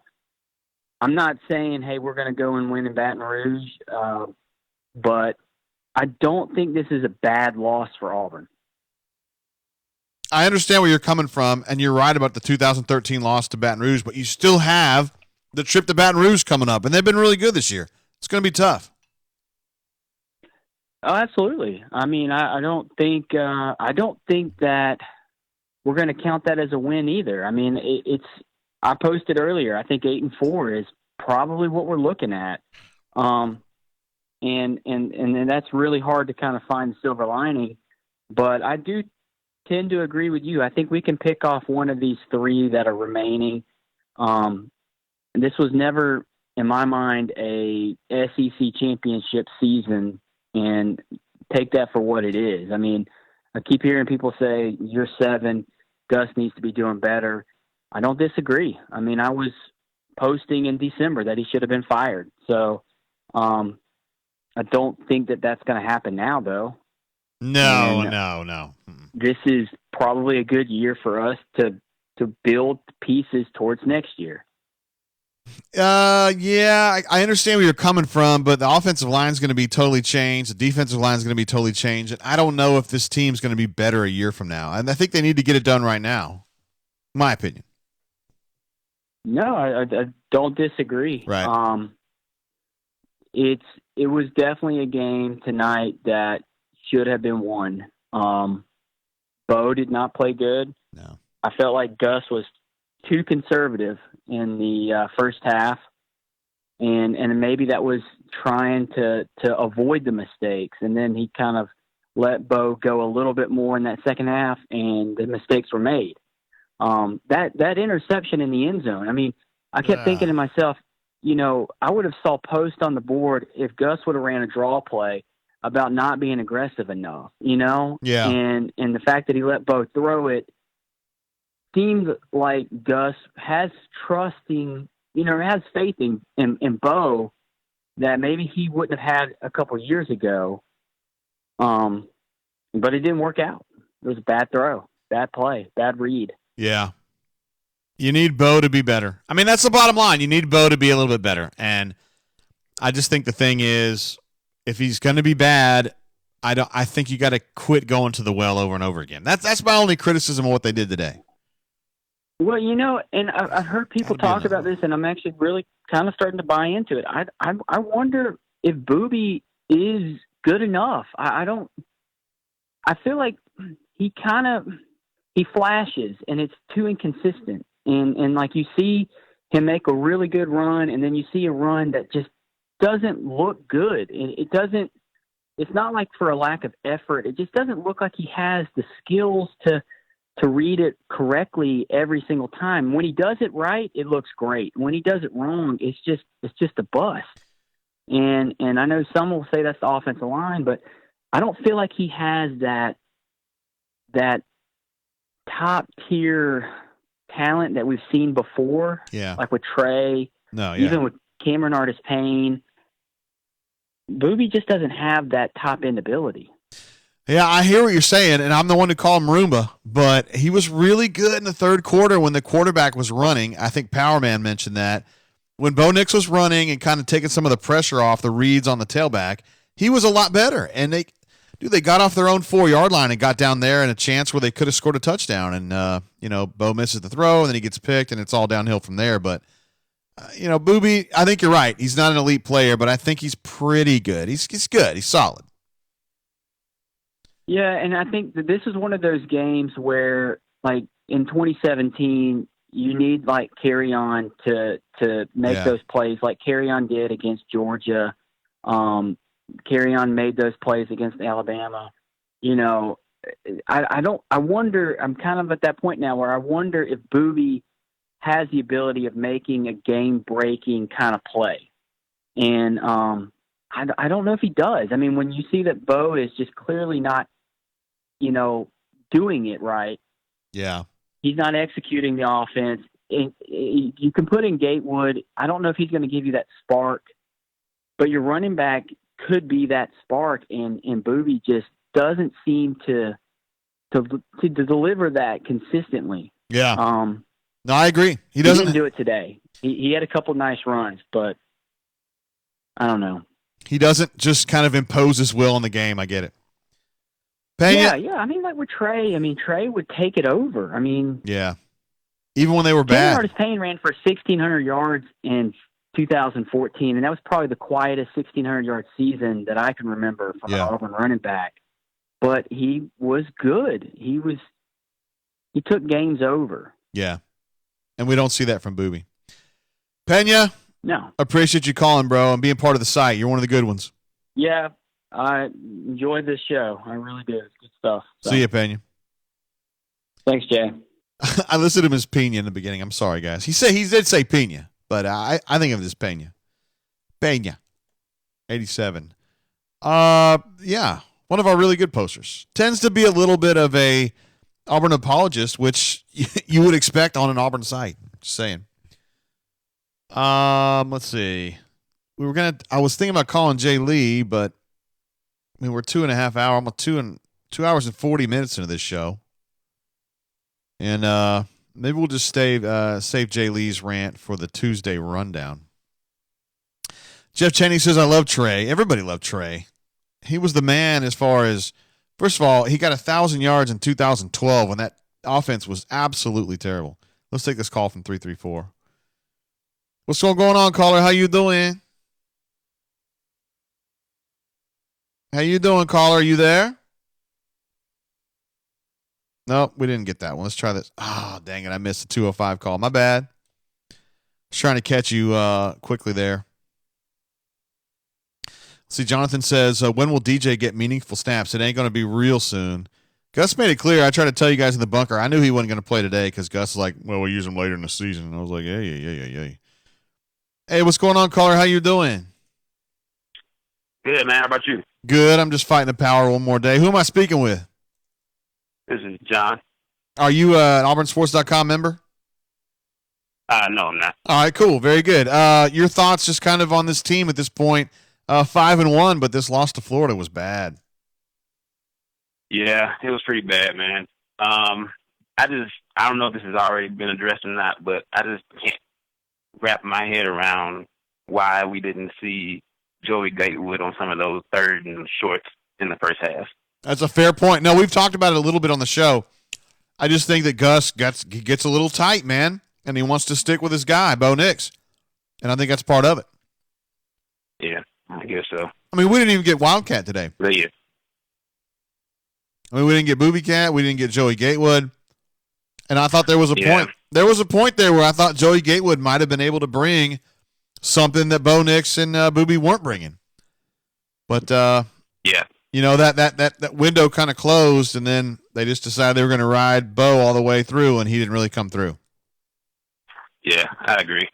Do you think at the very least, he could? I mean, even if you're just not handing off the Whitlow, you still give that Florida defense like a little bit extra to think about instead of just. I feel like they were playing reckless abandon like the whole game because they knew what we were doing, and we didn't adjust.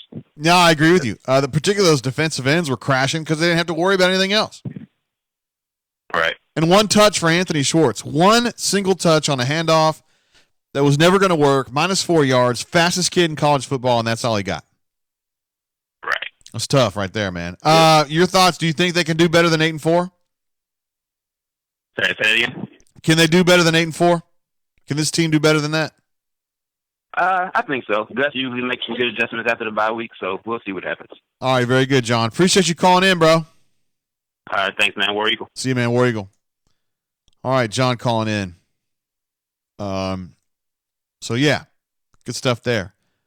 Joey Gatewood, I think there was a window to use him in the first half. I think in the second half, particularly after the drive that started at the 4 and they got all the way down there to the 25 or the 20 or 18 or whatever, I don't think that was the time. Looks like my friend Bridge is on the horn. What up, Bridge? How you doing? Glad to have you as part of the show, girl. I can't believe after all this time, and I think this is what, week 6 now? We've not had a girl call in. That's crazy. And we have lots of gals on the bunker. Some that you know as gals, some that are out there and they're like, hey, I'm a girl. Others that just kind of keep it neutral because they don't want to face the hell and scrutiny that comes along with being a gal in the bunker sometimes. We're good either way. I just thought somebody would call in eventually, but that has not happened to this point. Let's take this call from 256 and see what happens, yo. You never know. What's going on, caller? How you doing? Hey, Jay. How's it doing? How's it going, bud? Well, another day in paradise. How you been tonight? I'm good. This is AU Pooch. Hey, what up, Pooch? How you been, man? How you doing, man?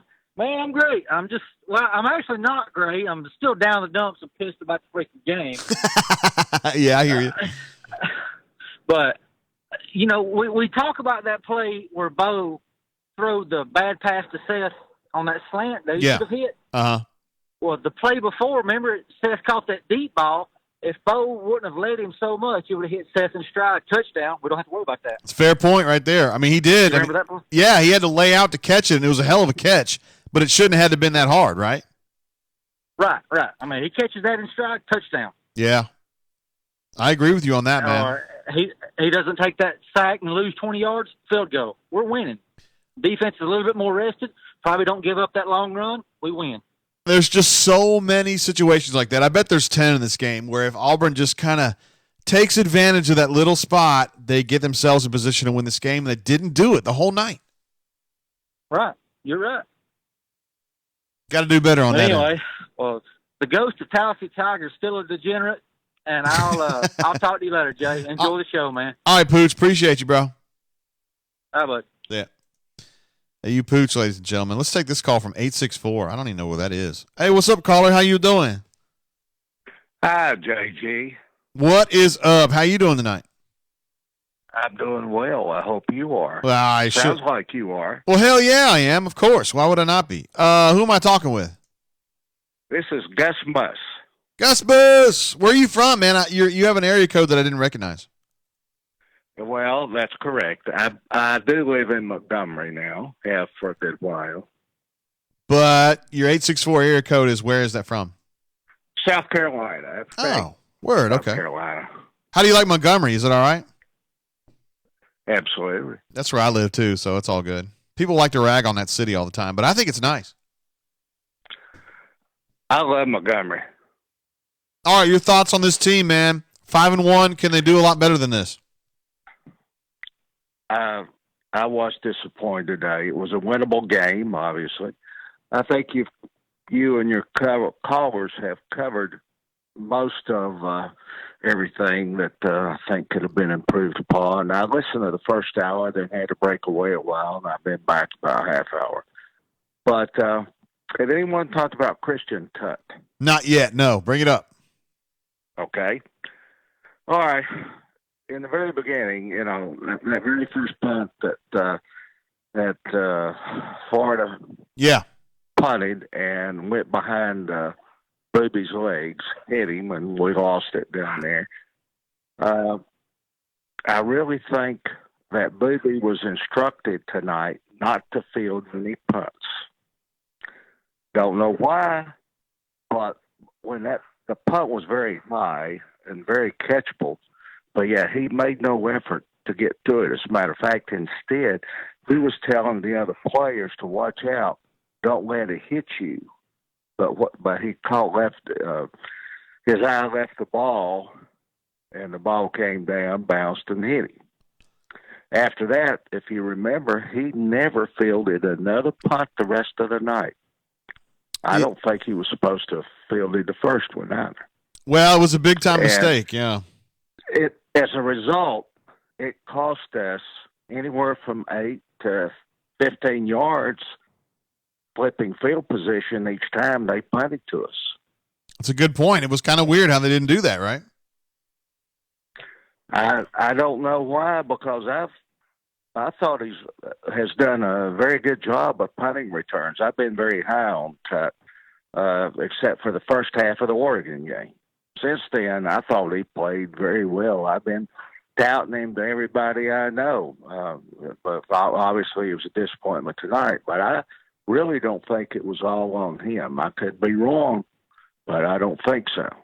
Nah, there was some weird stuff going on, and it was kind of we've talked a lot about Bo and Gus, but there were others, like you said, some other little things on the side where players got to step up and help a little bit, and it didn't happen. A lot of things going wrong. Well, and secondly, I know just the last call or two you talked about DJ again, but it used to be an axiom of Gus that if he's so freaked out over ball security that used to, if you fumbled once, you were in the doghouse and you weren't seen. You were exiled to somewhere worse than Chile. Yeah. For a game or two. Yeah. And yet we saw the other guys in front of DJ all fumble in the last couple of weeks.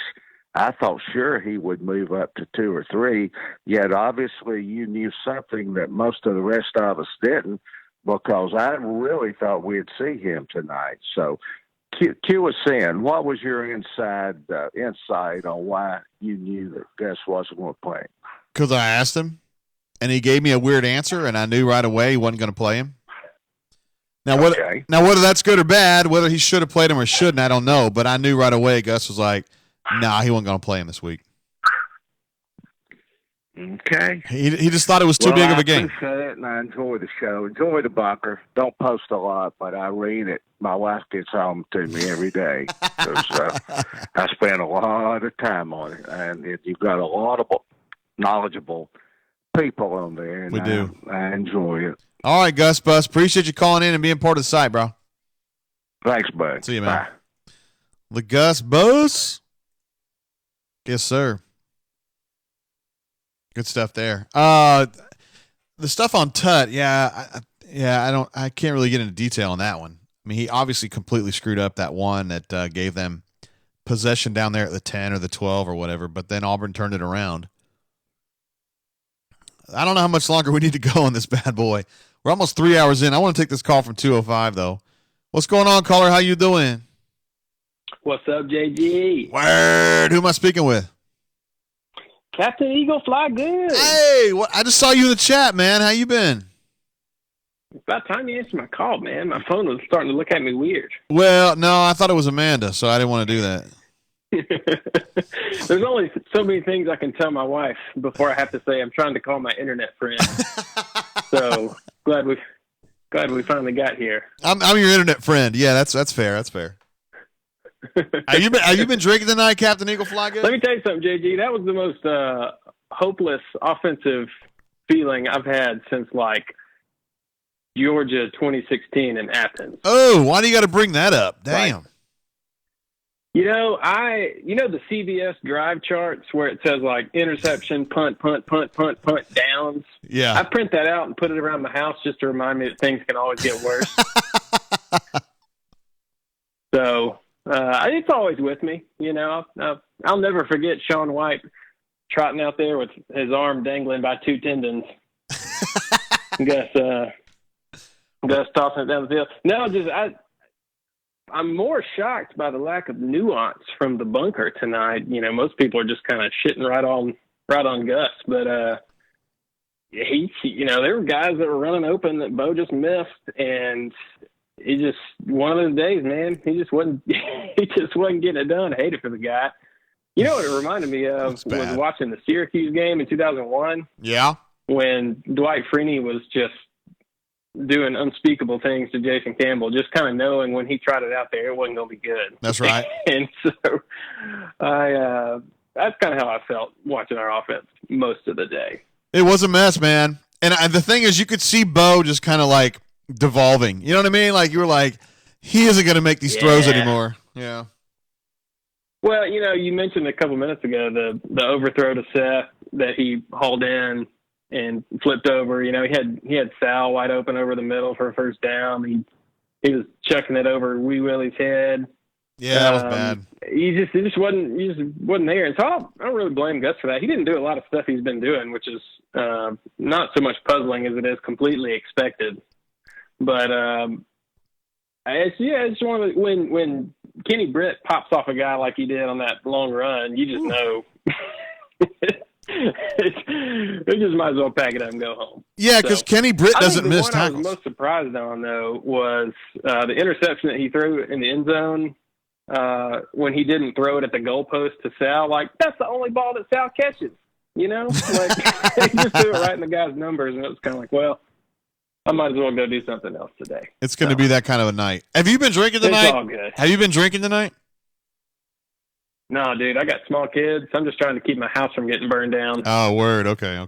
So I'm not really in that spot. I have a 17-year-old. Live to. We're gonna beat the shit out of Arkansas, though. You know what I'm saying? Oh yeah.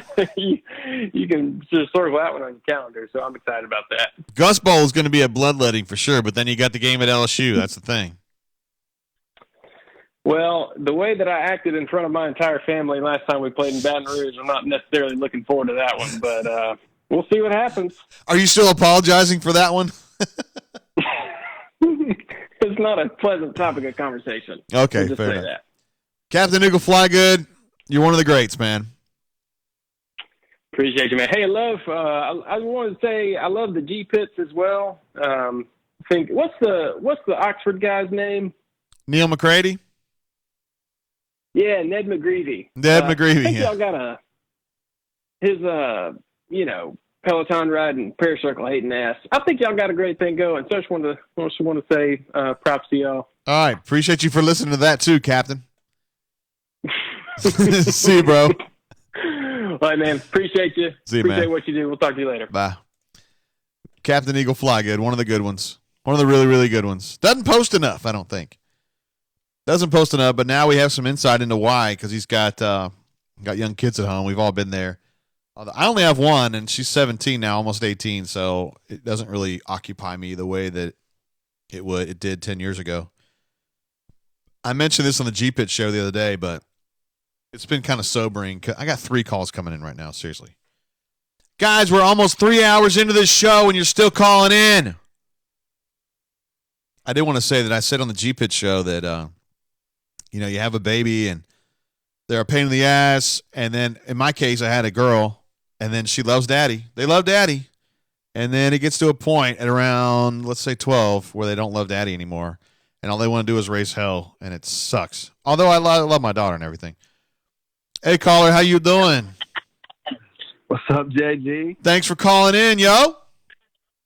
Hey, man, look, going on the 3-hour mark almost, and I finally get in, so I'm feeling pretty good. Is this Stretch? Who I got on the horn here? This is Gus lied to me, man. Oh, shit, my bad. How you been, man? I've been better, man. Just kind of disappointed, Did you feel like Gus lied to you today?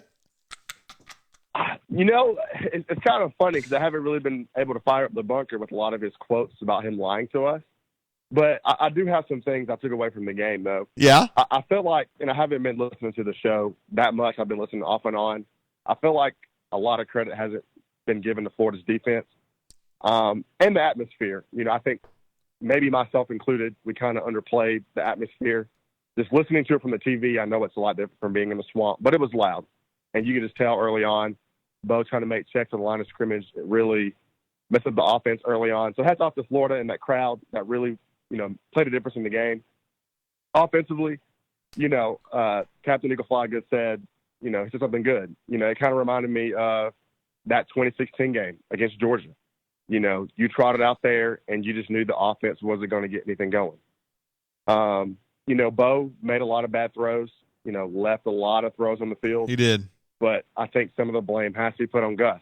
I mean, if you look at it, that one throw, that was the interception in the end zone, where Sal was running that post or whatever. Yeah. I just don't think you make that call in that game. And if you look back to a couple of plays before, when Florida was in field goal range, Dan Mullen called a safe, conservative run. He's like, I'm in field goal range. Let's take these 3 points. I feel like in a ball game like that, Gus should have helped his quarterback out there by calling a safe read. And I feel like we just don't have a lot of high percentage throws in our offense. I mean, where is the short underneath routes, the check down routes? And you just don't see that. And the way that game unfolded, I just don't think we really put Bo in a lot of good positions tonight. I agree completely with what you're saying. I just felt like the play calling put a lot of pressure on Bo to make really tough throws that maybe Jarrett Stidham could make, but not Bo in the swamp. First time it being a really big road game for him. I just think you're asking a lot of him, and I agree. I think Gus should take a lot of the brunt of that. And another thing is, it's just, with Gus being this self-proclaimed offensive guru, we've seen this in the past. I mean, you look at the Iron Bowl back in 2014, I believe it was. So many field goals, and it's just like when we get in the red zone, it's just like the play calling just seems to it's a head scratcher. And like I said, look at the Washington game last year. Kicked a lot of field goals. Luckily, we pulled that out, but it just seems like there's so many games where we kick field goals and we end up losing, and you look back at the tape and you're like, if we could have just punched it in there, we could have won the ball game. Yeah. And I don't know. I feel like there was a lot of points I felt in the field, but I'm not really upset. I think we played good, but not well enough. And like you said, Arkansas is going to be a good tune-up 2 weeks from now. But I still think we have a good shot at LSU just because, again, it's on the road. But if you look at LSU, they give up points. And they do. And I think if we get well prepared, we can hang in there. So. All right, Gus, lied to me. Appreciate you calling in and being part of the site, bro. Yeah, man. Hey, appreciate what you do. Have a good one, okay? See you, man. Bye. Good stuff there. I agree with him. This was a terrible performance. I thought Bo was poor. I thought Gus was poor. I thought some of the other peripheral players were not as good. I think they can go down to LSU and have a chance. I know, look, man, I've been to all those LSU games where they've lost. Some of them spectacularly, some bullshit that you would never even believe could happen.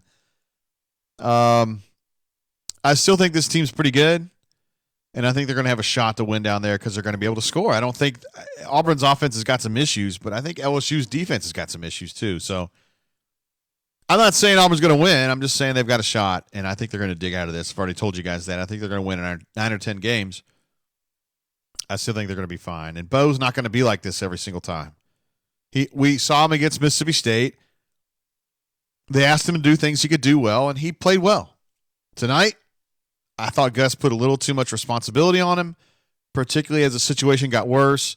He didn't respond because he's like 18 years old. There you go. I think I got a text from my dad on the show. He says, I have to admire Captain Eagle fly good. This is from Dr. Tate here. He had the guts to admit that he had to watch out for young kids doing damage to the residents. I can associate with that worry when my youngster had to be watched ceaselessly. I think he's talking about me. Dad, come on, man. I didn't tear up the house or anything like that. I did break a few lamps, but, it's not a big deal. All right, guys. With that call, Gus lied to me. We are now at the 3-hour mark, and I think that's a good time to wrap this bad boy up. I feel like we have we've talked about it all. We've talked about Bo Nix having some troubles. We've talked about Gus putting a little bit too much. I tell you what, we're going to take one more call because I really am in the mood to take one more call from the 706 area code. What's up, caller? How you doing? Hey, JG. What up? All right, man. This is G.SS. Yay, what up, man? Well, I just want to tell you how I put the damn team on my back, and then they pretty much drug my ass down today. How about that, huh? All right. I have been sick as hell this week, okay? With what? All right. I woke up this morning feeling like ass, had a fever. You know what I did? I took 6 Advil about an hour before the game, and I chugged a beer and then drank some coffee and went to the damn brewery with everyone to root on Auburn. And that's what they give me? Not a damn thing. Is that terrible? Yes. How do you feel now? Now, I mean, I kind of wish I had the plague or something. Honestly, like that might. I mean, this is just. Caleb Kim. I mean, he looked like he was playing with the flu. I mean, he might as well have the flu. I mean, I don't know, man. You're kind of down and out, aren't you? Yeah. Here's the good news. They're going to beat the dog shit out of Arkansas real soon. Is that going to make you feel any better? Well, you know what that means? Rings being made for Gus, because that is as good as it gets in the Malzahn household. It's the Gus Bowl, baby. You're dang right. I mean, so we're going to see the best, trickiest offense come Arkansas, and then he's going to shell up again right when he gets to LSU. Do you, from your perspective, is there any chance they win at LSU?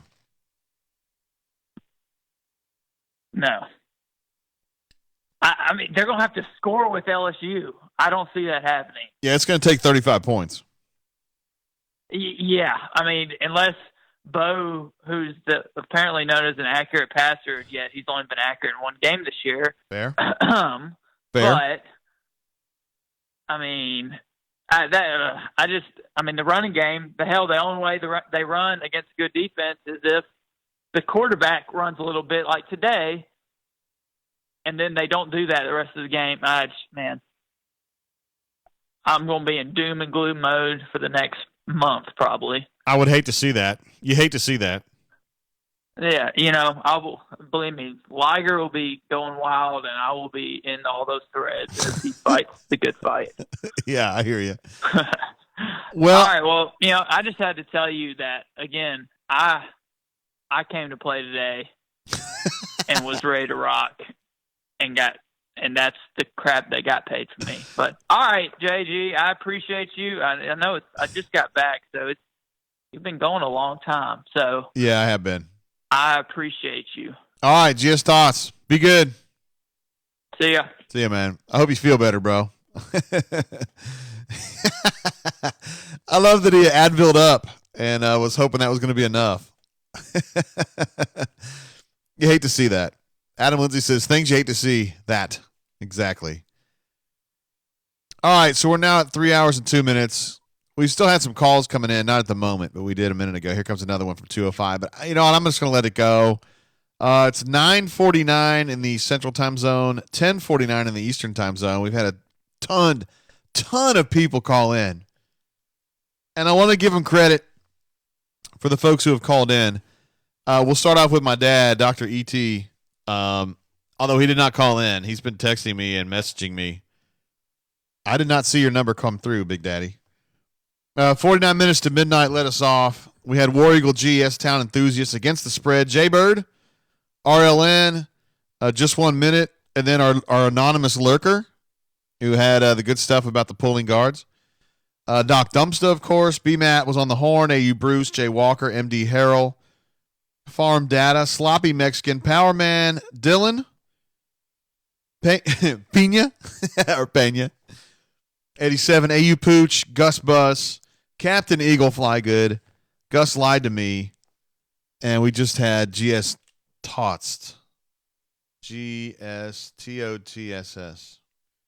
I bet there's like a secret reason for why he uses that. We still have calls coming in, man. I mean, this would go on forever, seriously. I wonder why my dad didn't. Why did I not get my dad on the horn? Now my dad wants to correct me. Remember I said earlier, I said that he had to keep an eye on me. And I had to be watched ceaselessly. And then he says, what about the window on the side of our car? Hey, man, why are you bringing that up? Why are you bringing that up now? It's been like 30 years. I don't even remember. We're going to get better. Keith says, tell us we'll get better in your Gus voice. And one thing we're going to do for sure, we're going to go out there and we're going to fight. We're going to practice hard. We're going to get better. There's no doubt. It's all about getting better this time of year. All right, guys. The Elijah Craig, there's still a lot left, as you can probably see. I didn't do a great job on that tonight. I probably got a little bit too liquored up last time, and so I was scared about doing that again. If you guys go back and listen to last week's show, I was like, blah, blah, blah, blah, blah, blah, blah. But it was like 2 a.m, and, you make bad decisions after 2. That's what my RA Dave Johnson said at Transylvania University in 1990. I still got calls coming in, and I feel bad for letting you go. But I'm going to wrap it up. Oh, wait, hold on. Hold on. We got to take this one. Hey, caller, how you doing? Hey, I know you. Oh, did you hang up on me? Oh, my goodness. That was my dad, actually. He was calling in from the 918 area code. Come on, bro. I'm going to call him. Should I call him back? I don't even know if you guys would like to have my dad on the horn because he's a strange one. I don't know if he would really have anything to help us with. But since we've been going this long, I'm going to do this for me. I'm going to see if he'll actually answer me. All right. I do want to warn you about my dad, though. Hold on. Whoa. Did I miss the number up? Yeah, here we go. My dad's a little bit odd. He's a very, very bright person. I just don't know what he knows about college football or if he'll answer the phone. Hello? E.T. E.T. Is this Jay? It is. How you doing, man? This is Dropkick here. Your name is Dropkick? It's about right for me, yeah. Do you have any opinions you want to share about the football game tonight, the Auburn game? No, I think the narrator tonight has done a very good job. Yes. I could have done better, I guess. No, I think you've optimized it right now. Did you watch the Ohio State game today? Did they play today? I don't know the answer to that, and I did not. Okay, very good. Do you have anything you'd like to add to the show in general? Well, I just think that several of the folks were kind of harsh on the coach, and I, in my very poor knowledge of the game, I didn't think that was entirely justified. I watched as much as I could of it, and I think that everyone's comments have been pretty much on point as far as the offensive line not quite doing great. But, I trust these other people to know what they're saying, and hopefully the Arkansas game will show that the coach and the quarterback have regained their position here. Yes. I want you to know that I have been hard on the coach tonight, too, so I'm part of the problem on that one. Well, I'm not sure that's the problem. It's just I didn't see the same things you all saw. And, I'm just expressing my opinion like everyone. Sure, of course. I'm glad to hear you're doing good. I hope you had fun on your trip. Listen, I appreciate the fight. I think you're doing a good job here. All right? All right, be good, E.T. Give yourself some break here. Been here a long time. Okay, see you, man. See you later. This is Dropkick off. Bye. This is Dropkick signing off. Oh, man. That's crazy. My dad had nothing to add, but that's okay. I told you guys, he's an Ohio State fan. He doesn't want to admit it, but he is. All right, well, we're going to wrap it up there. 3 hours and 8 minutes later. AU Tigers says that Ohio State won 34-10 over Michigan State. Yeah, my dad was giving me hell, giving all of us hell for ragging on Gus. Damon says, shout out to Pops, hashtag radiology life. That's right. E.T., see, that guy's giving you respect for the radiology thing. All right, so guys, appreciate you being part of the show. I know we've got people in the thread that have been here the whole way. Ben's been here a long time. Jake has been here a long time. Cleve's been here a long time. Keith has been here a long time. Golly, Ed Darby's been here forever. Seriously, I think you were here in the beginning, man. Gulf Tiger says we need to drop kick Gus. You guys are bad, man. All right, I'm going to bounce. Again, thanks so much. If you're not a subscriber to auburnsports.com, you need to do it now. Yo. $8.25 a month gets you access to all the great stuff we have on the message board. We have so many great posters, as you have heard them speaking tonight on the show. I think we've had 25 posters now call in, and they're all great. And then, of course, all the stuff BMAT's been posting, which I have not seen. Young Nate, Jeffrey Lee, Robin, our awesome photographer who does stuff for us when we're at home. Yeah. So, guys, appreciate you being part of the show. Bridget, you too. I see you out there, girl.